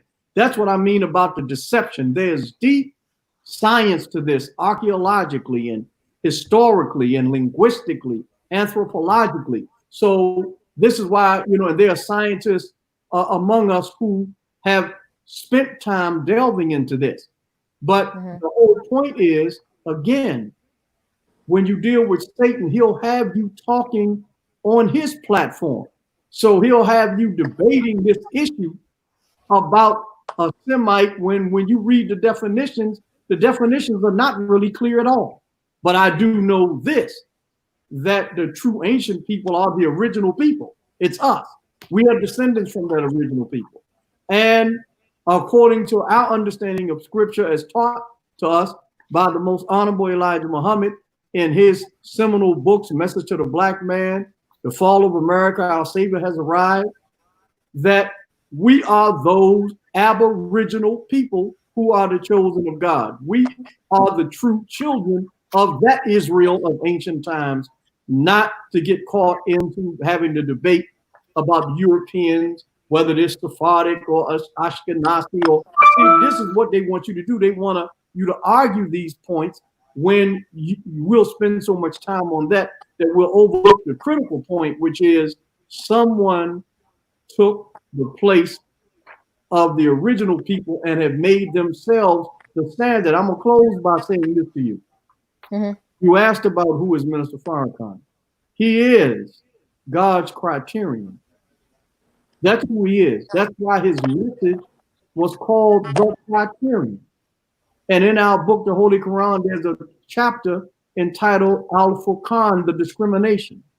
So when God sends his man, he sends a discrimination. He sends a standard by which things are to be measured.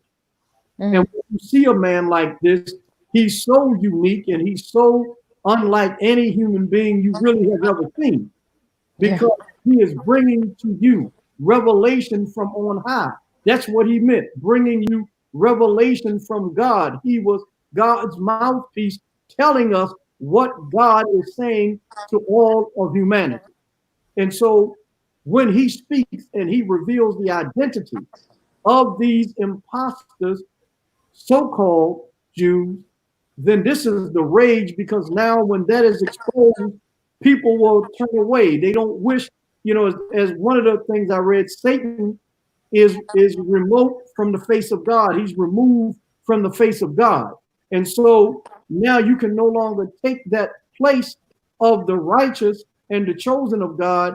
Then you cannot get away with the things that you have gotten away with based upon that critical lie and deception that you are in fact the chosen people of God. And that's why there's the rage against the Honorable Minister Louis Farrakhan, because he's the only man that has the power, the strength, the fortitude, and has demonstrated over 36 years of their withering attack against him. He has been vilified and attacked since 1984. Yet here he stood in the garden saying, "You are Satan." And he is God's man, and he has exposed Satan. So what I'm saying to you, he's a man we really should be wanting to get acquainted with. I say to our people, we have to believe that God loves us enough that he sent to us someone for us and really for humanity. So that's the man that we represent. And that's why, as you pointed out, Sister Janita, there's such a stark difference between how we see him and how the enemy sees him, because it's the separation, it's the discrimination. And that's why you have this, what appears to be such a polarizing perspective about one man.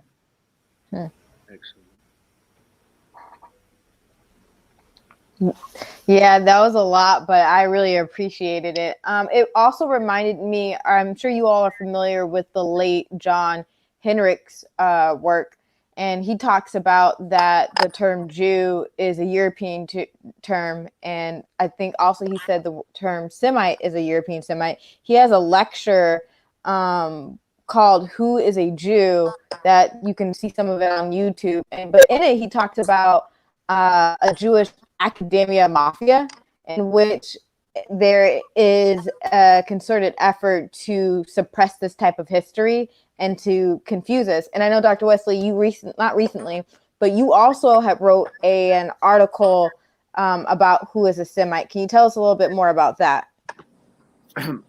Well, yes. Well, I wrote a book about who is a Semite. The article you're referencing is Who is the Anti-Semite? Oh, yes. Sorry about that. Because, but it's important. Once we identify the true Semite, then that helps us properly identify the true anti-Semite.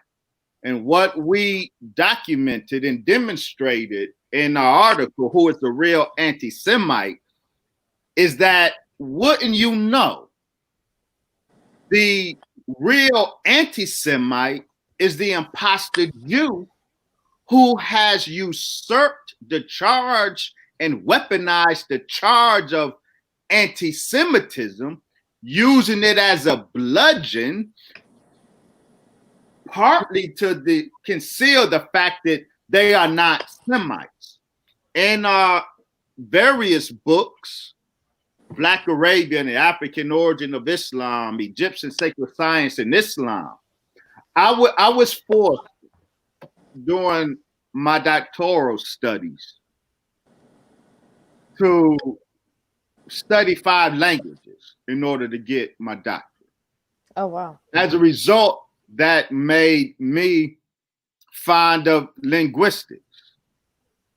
And from an historical linguistics perspective, we know, as we documented, the origin of Semitism, linguistically and culturally. It's an African phenomenon. The Semitic languages are part of a larger language phylum or group, Afro-Asiatic languages. And we have the archaeological, the genetic, the historical, linguistic evidence all converge on the fact that the larger phylum or family, Afro-Asiatic, and its speakers originated in Africa and spread to the Middle East, but also the branch from that larger phylum that we're speaking of, the Semitic languages or the Proto-Semitic language, that one language that gave birth to all of these Semitic languages. They called it the Proto-Semitic language.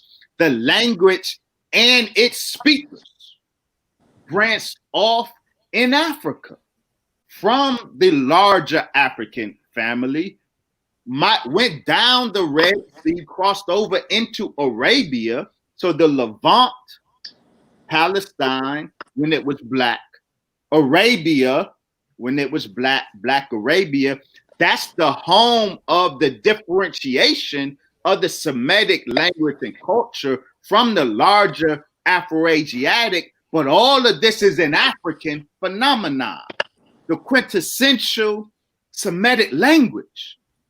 The Semitic language of the many Semitic languages, the Semitic language that is the exemplar, that is closest to the prototype Semitic language, is Arabic. And the original Arabs, the original Arabic speakers, are jet black Arabian. So the Semitic phenomenon has always been a initially black phenomenon. Whites who were in Arabia, because all of the whites weren't driven out of the Holy Land 6,000 years ago. Some of us black folks, bedazzled by the new white blue-eyed blondes, hid some of them in our homes, and some whites grew up in Black Arabia and adopted the language and the culture of the Black Arabs, the true Semites. This is how the white Semites emerged. So the true African or the true Semite is a Black Semite, the imposter Semite, like the imposter Jew, is the white one. And they happen to be the paradigmatic anti-Semites. We documented that those black Jews, or those Jews who have the greatest genetic claim to ancestry back to Israel, the Bene Israel in India, the kosher Jews in Israel, the Beta Israel of Africa, these black Jews, they carry the Jewish gene, the so-called Cohen gene, establishing the true Jews, the true Semites as black. And would you know, they are abused by Israel. They are abused by white Jews in India.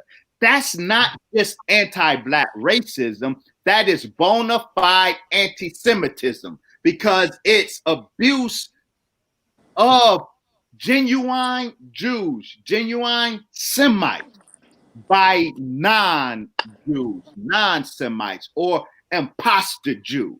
So when an imposter Jew in Israel abuses the authentic black Jews, understand what we're looking at. That is not just anti-black racism.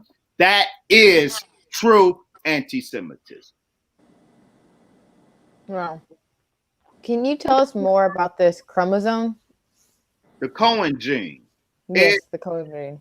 It's a hereditary gene. Cohen refers to the priesthood of Oh, okay. And so all Jews don't carry the gene, but it traces the priestly lineage of ancient Jews going back to Israel.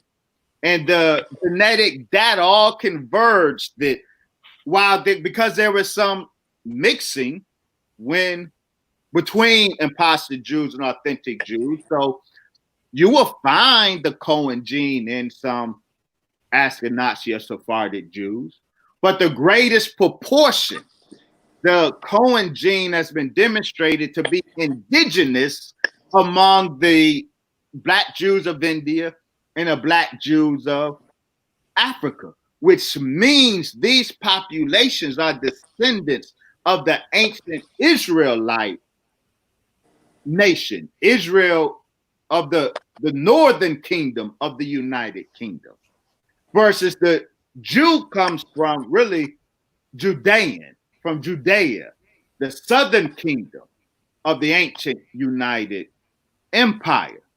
The white imposter Jews, they have it, but to a minimal degree, evidence of the signature Cohen gene, while the black Jews have it at greater proportion, showing that it's indigenous among them, showing that the true Jew is a black Jew, the true Israelite is a black Israelite, the true Semite is a black Semite, and the people of whom we are speaking are imposter Jews, imposter Semites. And the only real thing they are is a real anti-Semite. Okay, so if the original people are Semites, are also black, then why is the Nation of Islam and Minister Farrakhan of the Islamic faith then, instead of Jewish? Great question. The Jew is ethnic, cultural, but we should not make or impose modern religious ideas on the ancient definition of Jew. For example, in the oldest Hebrew of the Hebrew Bible, the Torah, the book of the ancient Jews, in the oldest Hebrew of that book, God's name was not Elohim, the modern Jewish pronunciation of the name. The oldest biblical pronunciation of God is Allah. So if you see an ancient Torah-toting black Jew praying, he's going to look and sound like a 7th century Arabian praying. They both are praying to Allah. So the tradition of Israel, the Torah. We, the Muslims, we acknowledge the divine revelation of the Torah. Jews are people of the book, according to the Quran. That designation, people of the book, means the Jews are recipients of revelation from the same divine source that Muslims receive revelation from, the one God. So Abraham was neither religiously a Jew or a Christian, the Quran teaches us. He was a righteous person. He called on Allah, the progenitor of Judaism, who's taken to be the progenitor of Judaism. He was a worshiper of what the world would describe as the Muslim God, Allah.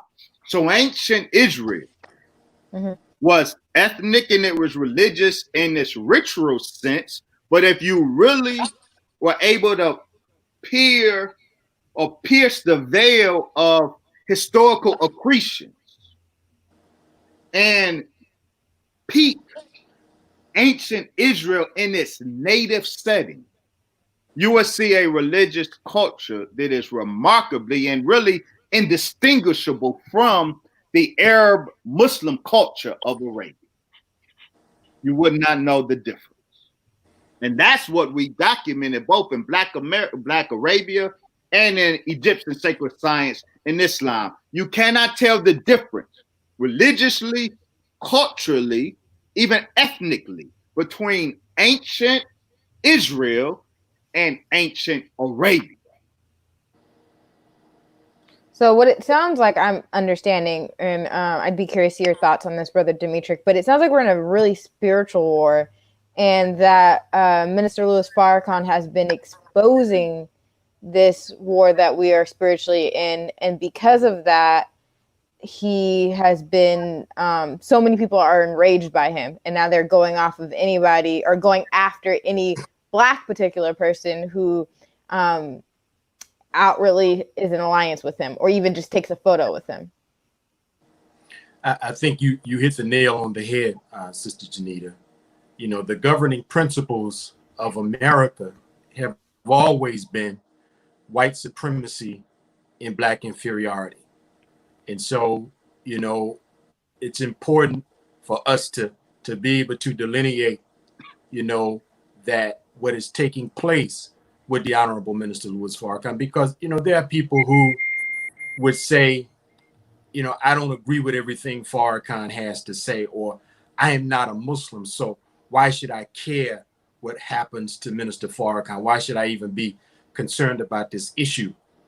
And so it's important, again, to understand that the reason that Minister Farrakhan is hated is because of his beneficial impact upon all Black people, who the rulers of America have historically wanted to use as slaves. And now we're in a position where they no longer, as the minister has pointed out, can use us as slaves. And so they want to get rid of us. Minister Farrakhan and the Nation of Islam have always interfered with the plans of genocide for our people. Just look at the recent work of our dear brother here tonight, Dr. Wesley Muhammad, who has spent the last several years exposing and uncovering genocidal plans, again, not just against the nation, but against all of our people. So we are in a war that is spiritual. We are in a war that has political implications, economic implications, and above and beyond all of those implications, we're in a war that will dictate the future destiny of America, and especially the future destiny of Black people in this country. You know, back in the 80s, Sister Janita, there were demographers and social scientists who wrote articles around the theme, the Browning of America. And they were looking at that time, the rapid population growth of Black and brown people. And back in the 80s, they said that if those trends continued, that by the year 2050, America would be predominantly Black. or predominantly brown, which means that in a country where the majority rules, it meant that in 2050, Black people, brown people, people of color would be the rulers of America. And so they began to interfere with that trend. You know, and Minister Farrakhan has said that we have to really become a reader nation, because a lot of things swirl over our heads as a community of people that we are just completely oblivious to. You know, so we've bought into things like Planned Parenthood. We've bought into things like being tough on crime. We've bought into things that, you know, oblivious to us, are planned and designed to interfere and to cause not to come to pass a trend line that they saw 20, 30, 40, 50 years ago, you know? And so we have to become more educated as a people, because there are plans to get rid of us. And the Nation of Islam has been in a vanguard position of always alerting our people as to the dangers in our environment, such that those who have made those genocidal plans, oftentimes they have to maneuver and go back to the drawing board as we alert our people and make our people aware of what the hell is going on.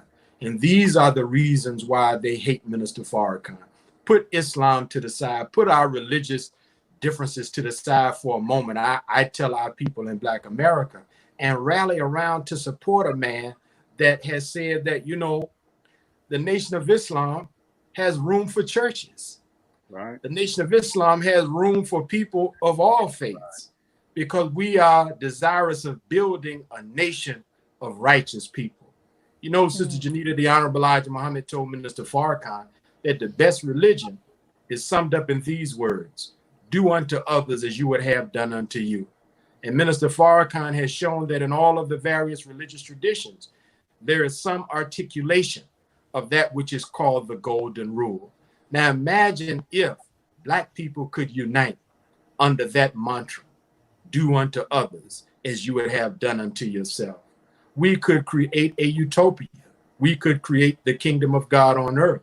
And that's the end game for the preaching of the Honorable Minister Louis Farrakhan.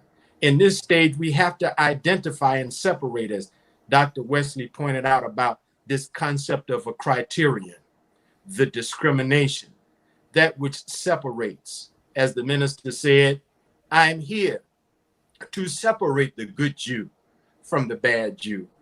I might shock a lot of people. Made that great point. Brother Arif made that great point. Oh, I'm sorry, Brother Arif made that point. But it might shock a lot of people that a man who was the leader of 30,000 Jews, Rabbi Mordecai Hager, gave to the Honorable Minister Louis Farrakhan a silver plate proclaiming him the Messiah of the world. Oh, wow. That's a fact. And this man is a Jew. So, if you didn't know any better, you would think the ADL represented all the Jewish people. You would think the Simon Wiesenthal Center represented all the Jewish people. You think the Southern Poverty Law Center represented them. But according to the New Testament, one of the things that fueled the anger and the fury of the Jewish leaders, the Pharisees, the Sadducees, and the scribes, was that privately, many members of the Jewish people had begun to believe in Jesus. Now, I put a pin in my comments just by noting this observation. Allah has, through COVID-19, caused the shutdown of almost the entire world. And men and women in America and around the world have had to exist in their homes, and their homes have been veritable prisons. A lot of people know that in prison, especially in the Black community, a lot of brothers and sisters, they become Muslims when they're in prison. They discover Islam while they're in prison. They discover Minister Farrakhan while they're in prison. Beautiful. And so I have noticed that while men and women are under shelter-in-place orders, under quarantine orders, in the privacy of their own homes, they have been becoming converted. They have been discovering the message of Minister Farrakhan, such that A-list celebrities, as well as common men and women, they're concluding Farrakhan is not the man that I thought he was. Farrakhan is a man that speaks the truth. And so this is fueling the rage. And these are men and women of all religious ideologies, all races, you know, that are coming to the conclusion that Minister Farrakhan has been vilified. He's the victim of character assassination. He's the victim of ritual defamation. And people have been privately watching him on YouTube and on DVDs and on N.O.I.org. And they've been watching Do the Math with Dr. Wesley and Sister Janita. They have been quietly in the privacy of their own homes, been left undisturbed and uninterfered with to weigh the minister's message for themselves.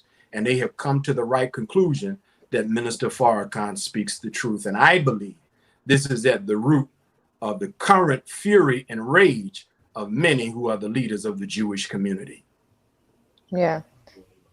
As I listen to each of you talk and speak about the minister, it makes me very more aware of how hard his journey is and the discrepancies among so many of, millennials and younger generation. So many of us want to be profound and want to be leaders, but when heat comes, we then become, we may present as suicidal. And I'm just thinking that, the heat's only coming from maybe the Black community's upset with you and then the Jewish community is upset with you. But for 60 years, Minister Louis Farrakhan has been getting attacked from every angle, and yet he's still addressing the nation. And I did watch the 4th of July speech where he warned African leaders to not take the vaccine, which, really clinical trials take a few years, like it could take up to 7 years.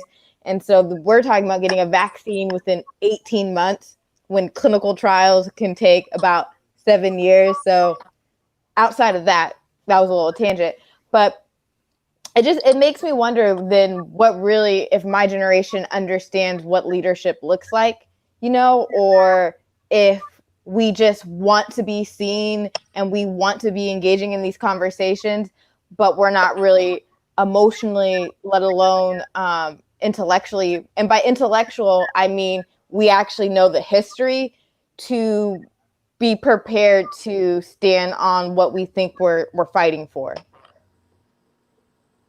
That's kind of what came to mind as I was listening to all of you. I'd like to just say one thing on that, Sister Janita, is that you're right. And one of the things that I've noticed as a phenomenon is that the youth, as they're coming into their awakening, they are being kept from the elders. And so one of the reasons why that's a problem is this: the elders who have been in the struggle and have been in the fight, they know the enemy. And so the youth are awakening to get into the fight without the benefit of the generational knowledge, wisdom, and understanding being given to them so that it could be, as the scripture says, older men and women for counsel, younger men and women for war. The Old Testament closes with this: God said he would send Elijah to unite the hearts of the fathers with the hearts of the children. Otherwise, God would smite the earth with a curse. Part of what needs to be done now is those who are young men and women who are activists, who are in the struggle for justice, they need to come and sit at the foot of the likes of the Honorable Minister Louis Farrakhan, so that they might be guided and so that they might really understand, as you pointed out, what leadership looks like. The minister has emphasized, and Dr. Wesley and Brother Arif will tell you, the minister has emphasized over and over again to us that the chief qualification or characteristic of leadership is love. And that if you're not motivated from a position of love for God and love for his people, your time in a position of leadership will be short-lived. And in this era of social media and everybody's looking for 15 minutes of fame and everybody has their own platform, unfortunately, we have seen a lot of miscarriages of so-called leadership because without wisdom and without being motivated by love, many of those who are in that struggle end up being motivated out of self-aggrandizement. And so I would hope that the youth of millennial and younger would come and ask Minister Farrakhan for guidance. Because in 60 years, as you pointed out, imagine if the minister could take the wisdom that's in his 87-year-old mind and pour that wisdom into the body of men and women who are in their 20s. That now has shortcutted those 20-year-olds 60 years of life experience because they benefited from the wisdom of an elder. And throughout all of our African spiritual traditions and the traditions of the Asian community, you'll find that there's this idea of filial piety that exists. There's this idea of the veneration of the elders that exists. And so sometimes I take personal offense because there are youth who are coming into the movement and they would allow to come from their lips open criticism or condemnation of the elders. That, as Dr. Wesley pointed out, that should be considered a cultural crime. If we disagree with our elders, go and disagree with them in private. But come and bring our talent and our youth and our energy to soak up their wisdom so that as a people, we move at a faster pace and at a shorter distance toward the goal of liberation. I would also say, Sister Janita, within the Nation of Islam, we have thousands of young people. So it's not as if those of us who may be of a certain age or we have young people. We have, so the young millennials that are the same age as our children in the Nation of Islam, we have to make that contact and that level because they certainly at their age have a view based upon the mind of each generation is different in how they think. And so God, in a sense, has really advanced you all in another degree. So there are young people that have taken the word from the Honorable Minister Louis Farrakhan, and they're young. They're in their 20s. They're in their teens. So there are a cadre of young brothers and sisters in the Nation of Islam that certainly can interact with our brothers and sisters who are not quote unquote registered Muslims, because we believe that by nature, all of our people are of the righteous. And we use the word Muslim as just one who submits to do the will of God. And whatever faith you follow, if you try to follow righteousness and do that which is right. So yes, there are many, many, many young people that are in their 20s and 30s and 40s or what have you. We have them in the nation because the wisdom of the Honorable Minister Louis Farrakhan is not bound up by age. It continues to be renewed and continues to be refreshed down into the generation. So we have that as well within the Nation of Islam. And maybe from time to time, you may have seen some of our young people who have spoken, who've been at programs. They're there. And so that interaction, I think, needs to begin to happen on a better basis. Right. Praise belongs to Allah. No, it's important to recognize the youth of the nation more than the church, to the extent that a religious body in 2020 attracts young people. It is the Nation of Islam. that is not to negate the important point that Brother Demetric made. I think the clearest illustration of the disconnect between the younger generation outside of the nation in particular, the younger generation trying to get into the movement, the disconnect between them and national leadership or elder leadership. I think the greatest illustration of that disconnect and the greatest illustration of the consequences of that disconnect are the recent George Floyd protests.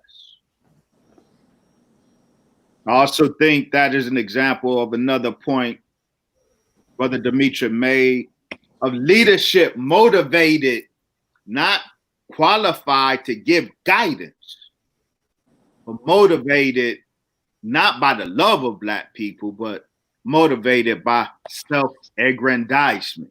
Why do I say the George Floyd protests are an example of that?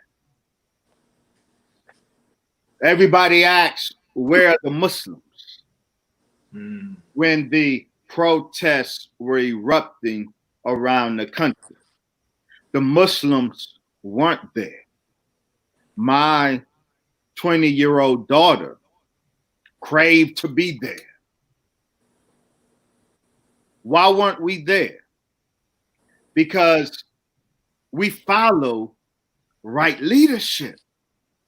The Honorable Brother Minister Farrakhan instructed all Black people, but he instructed the Nation of Islam, it was advisable for all Black people to shelter in place, to withdraw ourselves while God's indignation in the form of this virus is spreading and doing what Allah intends it to do, to shelter in place. There was not an exception made for protesting. We saw and were horrified by the murder of our brother George Floyd, but protesting was not and is not the solution to the problem of police murder of Black people. Protesting for police reform is not the solution to the problem of police murder of Black people.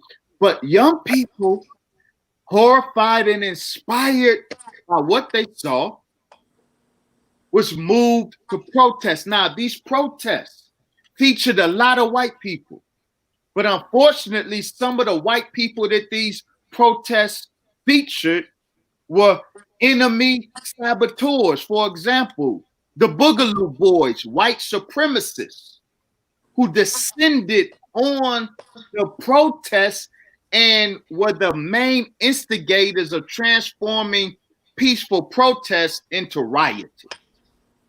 The initiators of the riots, so in Minneapolis, when George Floyd's brother was speaking and trying to tell the people, stop the violence, you heard a sister's voice keep yelling out, but it wasn't us. It wasn't us, and that is correct. It was whites who set off the violence there. And so most of the violent turnout that inspired our president to say, when the looting starts, the shooting starts. But the looting was started by whites, but when the shooting starts, it would be directed at us. But those same Boogaloo Boys that were setting off riots had also previously declared their duty. If they contract the virus, they declared their duty to spread the virus among Black people.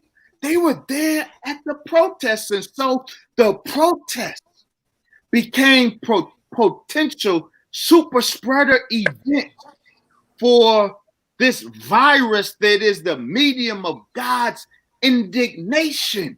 And so we don't know. What we do know is that the second wave that Fauci and them predicted, it happened. America didn't avert the second wave.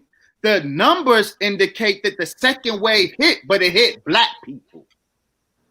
It hit our communities. And it's a great possibility that the spiking is going on in Black communities right now, that the epicenter of many of those spikes are the various protests, potential super spreader events. And if we would have listened to divine guidance from a man whose ego ain't in it, some of these so-called wannabe Black leaders, I ain't gonna say no names, some of them were making the George Floyd protest as their shining moment. If y'all not out on the street, y'all ain't, this is what they say, y'all ain't got no credibility with Black people. So they are forcing Black people to engage potential carriers of the virus. That's not leadership. But I will invite us to clearly contrast those who are saying, come on, Black people, get boots on the ground. If you ain't got no boots on the ground, you're not a genuine part of the movement. Compare that leadership, leading our people to potential super spreader events, versus the leadership of the Honorable Brother Minister Farrakhan, who said, no, withdraw yourself, let the indignation pass. So those who stayed away, by Allah's grace, inshallah, we live another day. We may encounter the virus next week, but we didn't encounter it yesterday there. While a good case can be made that many of us who are now part of the spike in the virus, they contacted the virus at these potential super spreader events. Divine guidance, leadership that represents divine guidance versus leadership that personifies and illustrates self-aggrandizement. I want to add something to that, Dr. Wesley, because you just made me remember something, again, the power of history. So, this is not the first time in modern history that, police brutality has precipitated, public protests throughout the cities of America. And so when this took place in the 60s, you'll find that it was documented in the church committee hearings, which was the congressional hearings that exposed and introduced terms like COINTELPRO to the general public. When the U.S. Congress was investigating J. Edgar Hoover, the FBI, the CIA, to see how their work was depriving American citizens who dissented with their government of their constitutional rights of freedom of assembly and freedom of expression. But in some of the testimony, they talked about the FBI and the CIA's espionage and surveillance of the Nation of Islam. And one of the things that has come out in looking at the government's role in sabotaging the Black liberation movement is that the most feared organization, the most feared group, the chief target of all of their efforts, the one group that consumed the most man hours, the most economic resources, and the most intelligence resources was and is the Nation of Islam. Even in 2007, it was exposed and it was covered in the Final Call newspaper that Homeland Security was using Hoover's old COINTELPRO tactics to spy on the Nation of Islam. Yes, sir. So the Nation of Islam is a big target. That's right. In the church committee hearings, I believe it was Marlon Moore who was over the Black division within the FBI at that time. And they asked him, said, why were you spying so much on the Nation of Islam? And in his testimony, he revealed that the Honorable Elijah Muhammad did not have his followers out in the streets committing violence against police during the riots. And so one of the congresspersons asked him, said, well, if Elijah had kept his people under control, why were you still surveilling them? And why were you still, keeping them in your radar? And Mr. Moore said it was because they were a military group and they were such a powerfully organized group.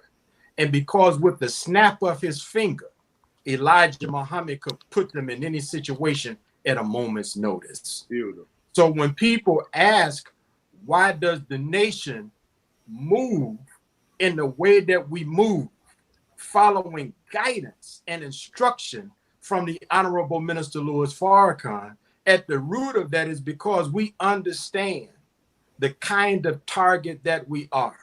We understand our role and our value to our people.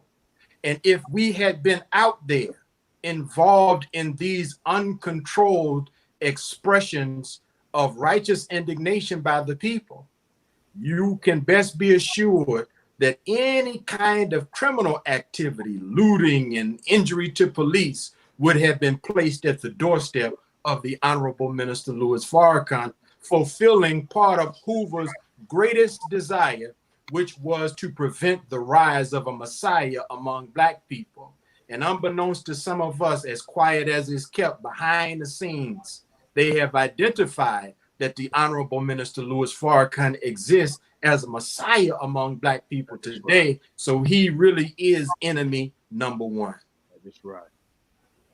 And Brother Demetric, you just said that within the Nation of Islam, you all understand your value and your role.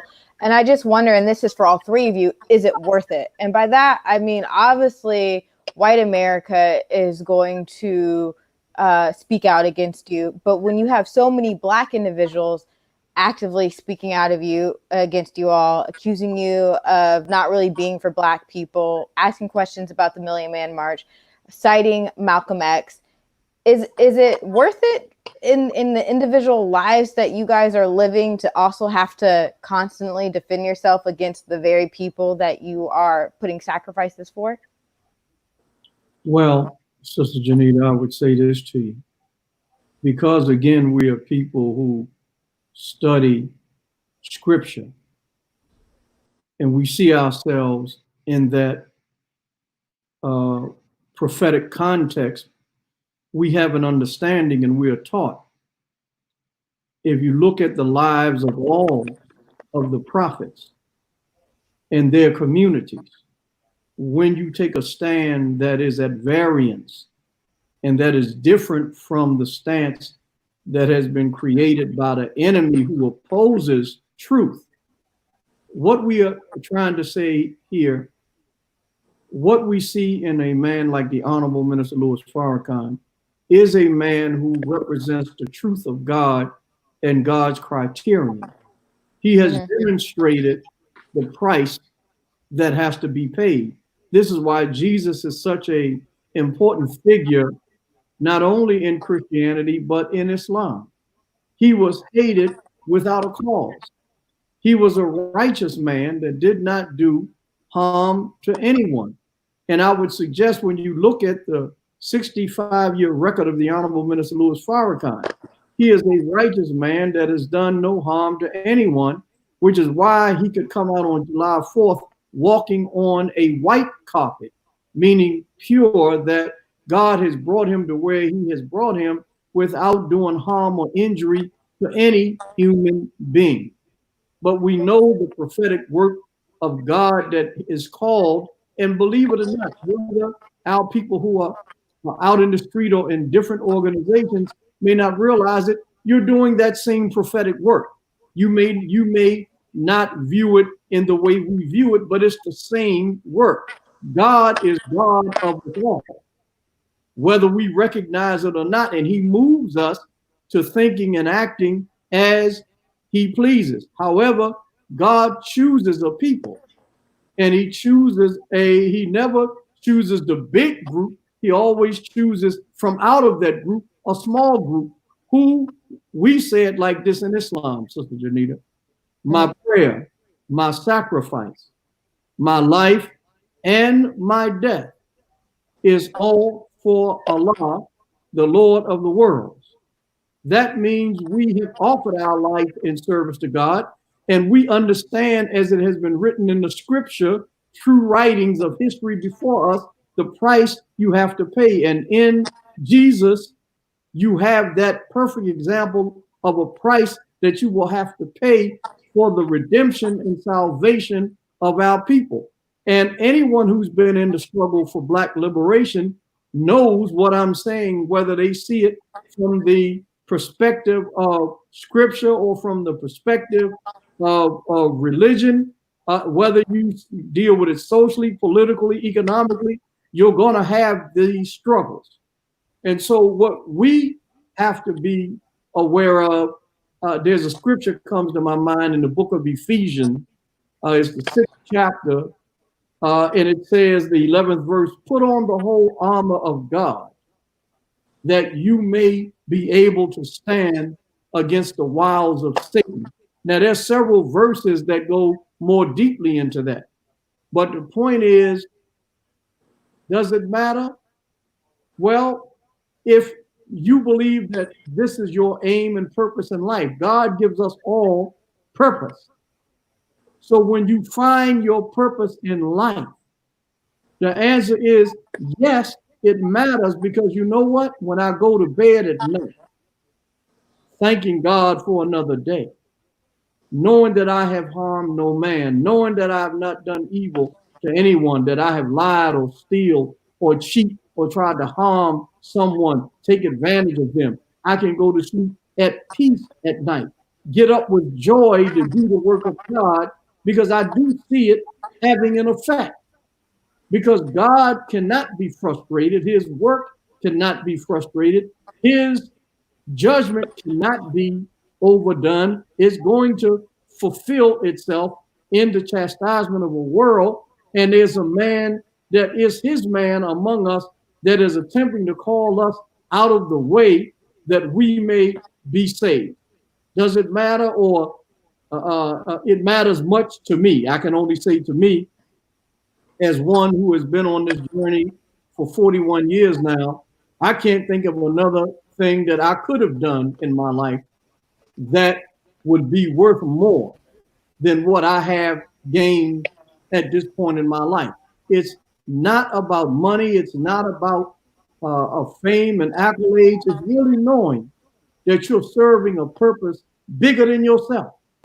And for that, it is worth it. And the promise of God to me and to us is that he gives us our reward of the hereafter. And we don't believe in a hereafter that means you die and then you go somewhere in the spirit. We mean to be able to be here after God judges this world and destroys the present world and brings in a new world that we know is the kingdom of God and the kingdom of heaven. And if God blesses us, that we'll be able to see that reward of the hereafter.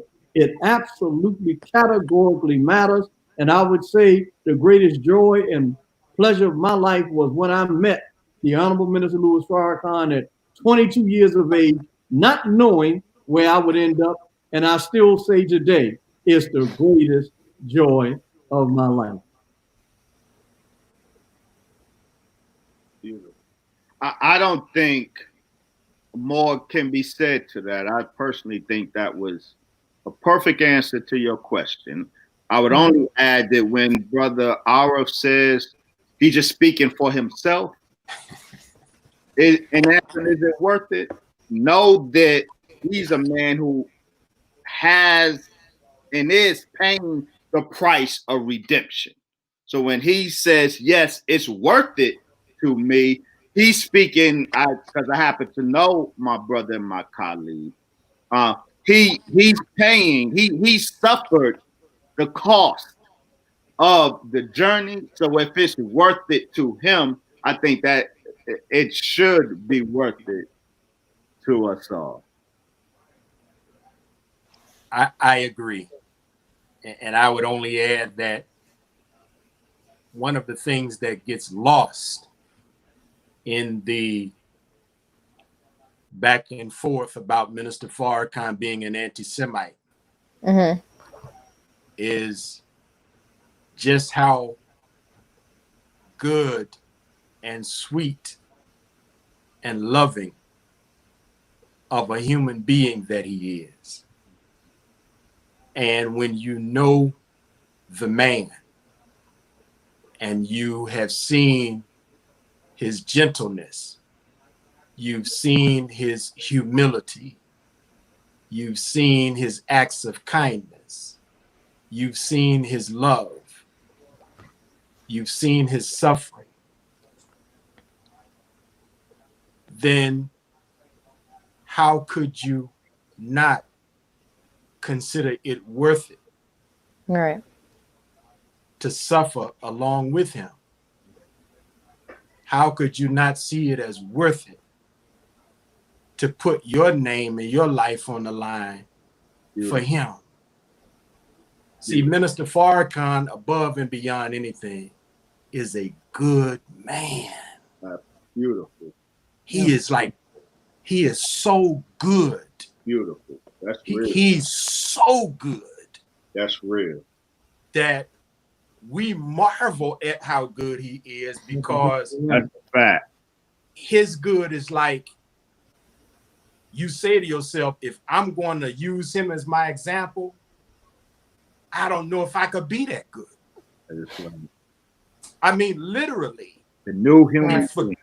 He's a new human being. He forgives his enemies. He helps people who have spoken out against him. He supports all kinds of causes. He goes into his pocket to give to people. So it's like asking us, the three of us, is it worth it? You know, it's like, you know, an easy yes, because we have been blessed to be witnesses of a really, really good man. I mean, take away religious titles, take away all of that. You could place Louis Farrakhan in any society on the earth, and people would flock to him for his goodness, his character, and his love. Beautiful witness, family. We it's worth it to us. It's more than worth it. He gave to us an opportunity to give our lives value. And we could never be thankful or grateful enough to repay the minister for what he's done for us. Beautiful. When Brother Warren first called me about doing this show today, I was like, okay, what's it about? He was like, understanding Satan's attack against Minister Farrakhan. And I was like, okay, so what's this about?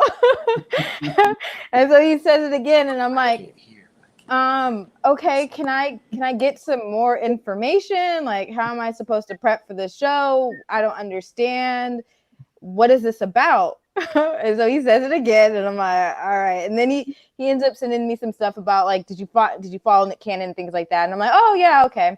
But I still didn't understand, like, what the show was about. And I know people probably think, because as the host of the show, that I probably always 100% know what's going to be happening or have a strong understanding of what's going on. But a lot of the times I don't. I just show up and try to prep as much as possible. But I share that to say that I feel like I actually understand in this moment what this show is about today, and that it actually deals with love.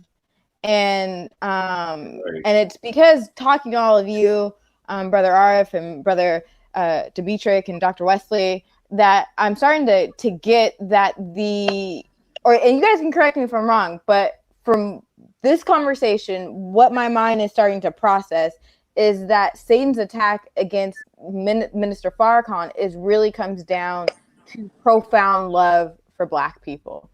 And I started to think about this during the show. Yeah, it's about profound love for Black people, because we're talking about 60, 65 years of consistency of saying that Black people should have their own, that we should know what attacks are happening against us, forgiving people and still standing up for individuals when they've distanced themselves, like Al Sharpton, or Reverend Jackson, or just Jackson, and that takes a lot of love, because I know I've got pettiness in me. So there's people I just don't talk to no more. It's like, you wronged me. I've moved on from my life, and it's nowhere at all in comparison to what Minister Farrakhan has endured with people who have, like, he's had significant relationships with a lot longer. But I know that, you know, there's that character part of me where it's like, this person could be in my family, and it's like, nah, you really, I feel like you betrayed me, and I'm moving on so I could heal. And not to go on a tangent, but I just started to think about, like, what kind of love does that require, to that if someone of my own who I say I love, even if you betray me, I'm still willing to have dinner with you or to have a conversation. It might not be to the same level that it used to be, but at least I could open my heart to the point to where we could get to that level again. And then I'm still going to tell you, hey, this person's planning an attack on you. Watch out, move your family. And then I started thinking also too, that in mainstream society, Black love, we're not really allowed to show Black love. I mean, you can in certain areas, but not consistently, right? Like, we can share Black trauma. We can share and cope in Black trauma. Black trauma is merchandised. Right. We can mass produce and mass share in us hating each other, and this idea that Black men don't support Black women, which really is a false narrative. There is some merit to it, but it really is a false narrative, because Black men are still more likely to marry and have children with Black women. So we do see that Black men support it, but the overall narrative is that just doesn't happen, and that they're going to leave us for a white woman. And then on the reverse, that, you know, Black men don't care about their families. All that can exist in society and be shown. And so I was thinking, like, well, but Black love can't be. And so that can't be mass shown like that. So then it's like, oh, okay, now I'm starting to understand the attack against Minister Farrakhan. At least these are just like my ideas. They're clearly not all connected. As you see, I fumbled over my own words, but in the moment, this is how I'm like genuinely, like, actively processing. Let me say this. That was a great eureka moment. You just right. That's right. Right. That was a eureka moment for all of us. You have to, this show is about love. And the issue of love is the necessary context to understand Satan's rage against Farrakhan. Because look, great eureka moment. Farrakhan loves Black people like nobody other than God and the Christ. No one who has come before Black people has ever loved the Black people with the love that Farrakhan has for Black people, except God and his Christ. And that's because Farrakhan exemplifies and demonstrates God's love for Black people. Now, when you pair that or contrast that, so over here, here's this divine love for Black people personified in this man. And then over here, you have, quote, there is no use of quibbling about it. Though he does not oppress the Negro, the Jew does hate him with a double, though muted, hatred. So the Jewish hatred for Black people on one side, and God's love for Black people personified in Farrakhan. So you see where the inevitable clash will come.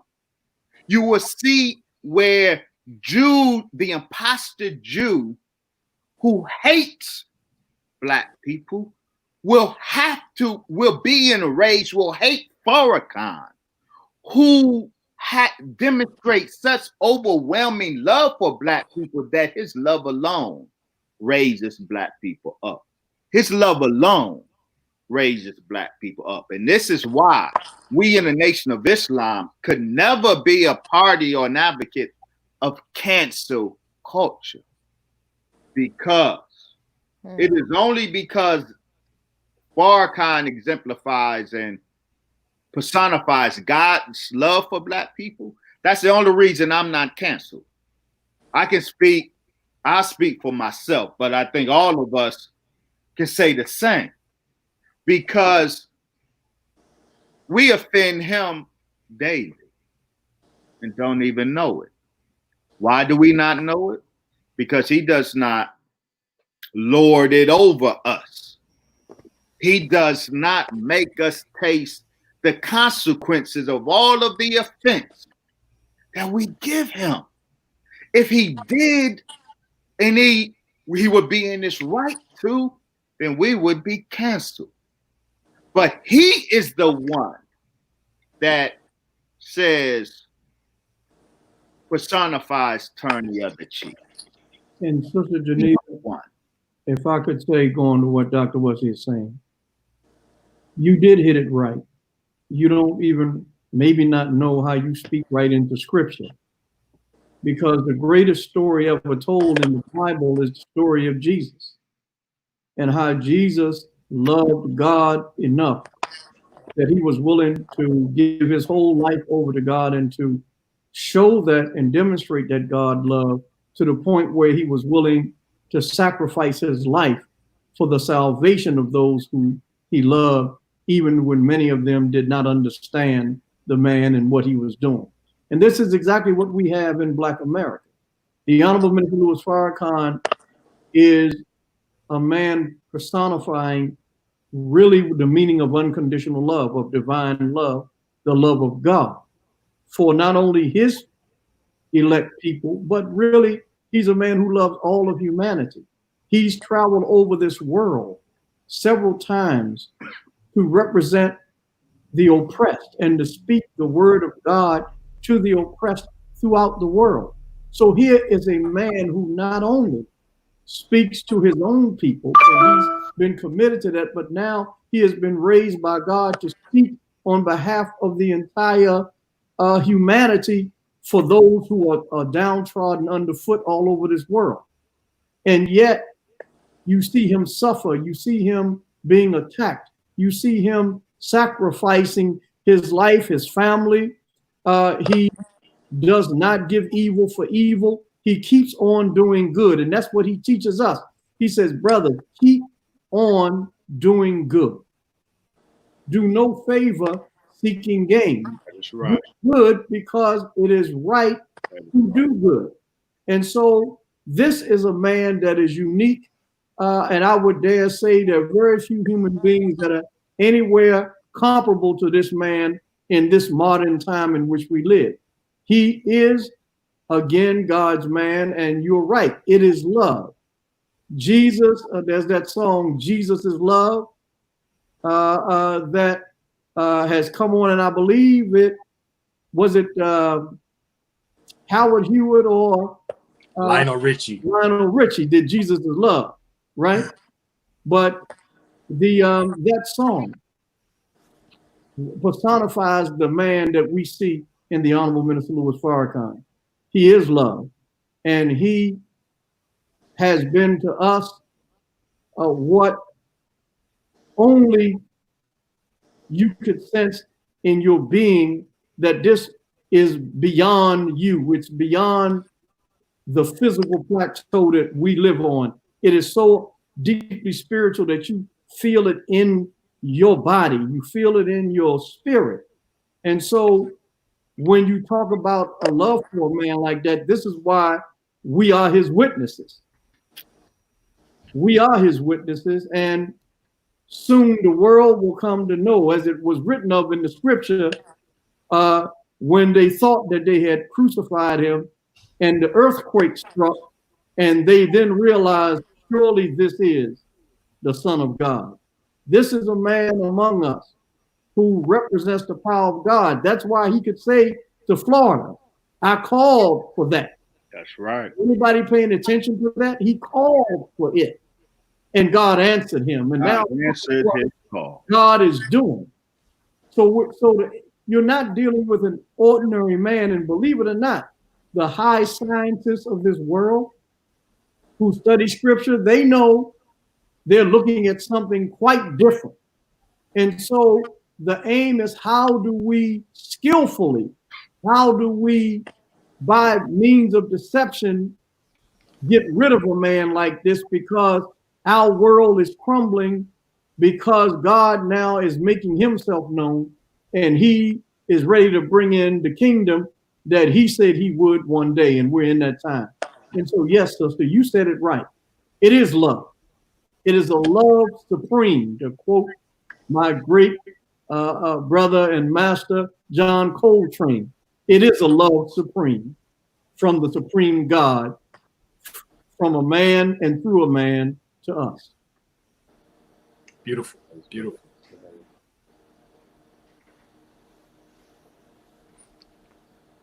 All right. Well, I know it's one of those things where it's like mic drop, and I'm still taking everything in right now. For me, I just want to thank you all. I think this has been a truly enlightening conversation, historical. It's just so much has gleaned from this. So I appreciate each of you for just allowing me the space and opportunity to ask questions and to also for you all to answer them. Yeah, I appreciate that. Well, we thank you, and we thank Brother Dr. Wesley for allowing us to be a part of his great show. And as I said, we watched you and admired you. And so this has been a very beautiful experience. We thank you very much. Yeah, it's been a great pleasure and a great privilege. And I have to tell you a joke, Brother Dr. Wesley. Uh-oh. Brother Arif called me earlier. He said, well, you know, the program's going to be 6 hours. And I'm looking at the clock. But I cut it in half. I'm spinning in the right direction. Thank you. Take it. Well, then we get to the big prophecy. I'm spinning in the right direction. Well, we thank Allah. That's a good joke, because I took the rest of my night because I was like, I don't know when the show's ending. No, we thank you. This has been very enjoyable. It's been beautiful. It doesn't seem like it's been 6 hours, though. I just glanced up at it and it was like, wow, it's really been 3 hours. Yeah. Well, we thank you. I think we have covered much today, and it's really been a great pleasure to be a part of this awesome experience. Thanks. Well, how can people get more information on you two, who are not familiar with you, and today they learned a lot about you both? Well, I can be reached through my email at Arif Muhammad GC at AOL, and I was streaming across the screen at one point. And I also can be reached through Twitter at Arif Muhammad 37, where I can be reached. You can find me on our website at researchminister.com. Also at Demetric Muhammad on Instagram, Demetric Muhammad on Facebook, and at Brother Demetric on Twitter. And also I'm on Facebook as well, Abdul Arif Muhammad. So I am on Facebook as Abdul Arif Muhammad. I'm on Twitter at Arif Muhammad 37. Email Arif Muhammad GC at AOL. So we try to keep up with how you all do this. This was a powerful show. This was a powerful synergy. Sister Janita, not just your professionalism, but the mind that you contribute to this show. Absolutely. Brother Arif, Brother Demetric, man, y'all were the perfect ones to help us tackle this subject. When I listened to U2. Just reminded that the black man is God because of his mind. That's what I keep reflecting on when I listen to U2. You are powerful. I'm honored not just to have shared these 3 hours with you and these airways with you. I'm honored and humbled to be able to share with you behind the camera, share with you in the labor of the research team and the labor of the executive council. I'm personally proud to stand with you two brothers, to have my mind be associated with your brilliant minds, especially as they were put on display tonight. May Allah continue to bless you and us to keep striving to be worthy of the love that Farrakhan gives us, because we have not earned that level of love. But let us continue to strive that one day we will be less unworthy of such overwhelming divine love. Thank you, brother. Thank you, sister Janita. Thank you, Doc. Assalamu alaikum. Wa alaikum salam. Well, Powerful Creators, I want to thank you all for tuning in with us. If you haven't already, please go to our Patreon page and help us continue to deliver these important conversations. Also, like us on our YouTube page as well. And also, I just want to say personally that I really stand by the work that I've been doing for the past 2 years. And, you know, it's not to talk about myself, because I actually truly believe that I represent, in a lot of ways, a lot of young individuals, young Black individuals who are like me, who want to know what the truth is, who is also fearful that if we partner or even publicly ask questions of anybody in the Nation of Islam, that it could harm our futures. And that's just not a Janita type of experience. Clearly, as we can see in the world, that this is a phenomenon, a shared phenomenon. But I also want to share with you that within the past 2 years, I've asked a lot of tough questions. I've asked about Malcolm X. I've asked about Elijah Muhammad. I've asked a lot of things that people said, well, they're not going to let you ask that question. They're going to cancel you. They're not going to do that. And if you've seen, it hasn't been that. And a lot of times it's been uncomfortable, but I think that's life, you know? So even if I wasn't doing the show, I'm pretty sure there would have been another situation where I probably would have felt uncomfortable. But I share that to say that I believe we have the right as individuals and as human beings and as Black people to go find individuals who have spent large bodies of work, right? So each of the 3 people that I spoke to today have dedicated a significant amount of their lives to studying the topics that we're talking about. I think it's quite different when we are uninformed, having public conversations amongst each other about these topics, as opposed to having these conversations with individuals who have studied it, right? And then they give us sources and we're able to go to another area and look it up. Or we are, even if, you know, Nick Cannon, for example, he's speaking with Jewish scholars. That's great. That's awesome. I love it. I also think we should be speaking with scholars in the Nation of Islam. And so, you know, I'm very proud of the work that I've done, because I know within the last 2 years, mentally, spiritually, I have grown. I've become more critical. It's helped me to be like, well, if I can ask Dr. Wesley whatever I want to ask him, I could go ask this other person whatever I want to ask him, because it's my constitutional right. I have that right. And not to go on a tangent, I just want to encourage all of us to know that these are the times where we should be seeking truth. And we need to be seeking truth from people who have spent a lot of time producing research and studying it. So then our eyes can be open and our minds can be improved upon. And you might get some opposition. Trust me, I know. But I don't think this is the time for us to be fearful of opposition.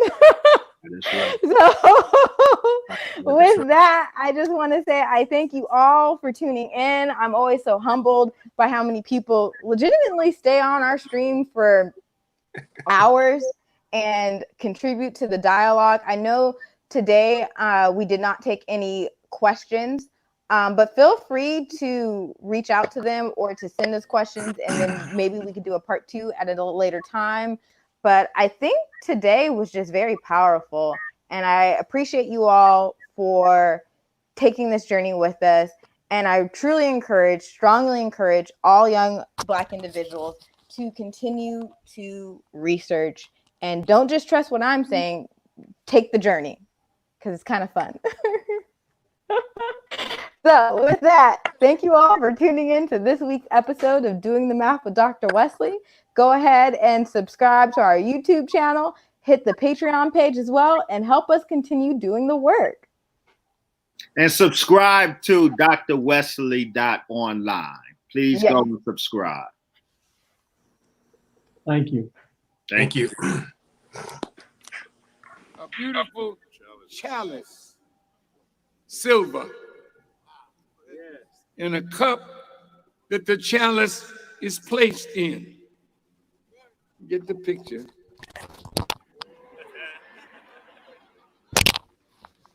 Two Jewish rabbis stayed for hours downstairs in the lobby of our hotel. And they came upstairs finally. Mr. Harry Belafonte was in my suite. We were talking, and the Jewish rabbis gave me this. And believe me, people give me stuff, but I was so dumb. I didn't know what this is, you know.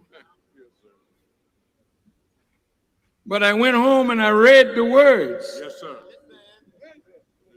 To the Honorable Minister Louis Farrakhan. You are the Messiah of the world. Look at this.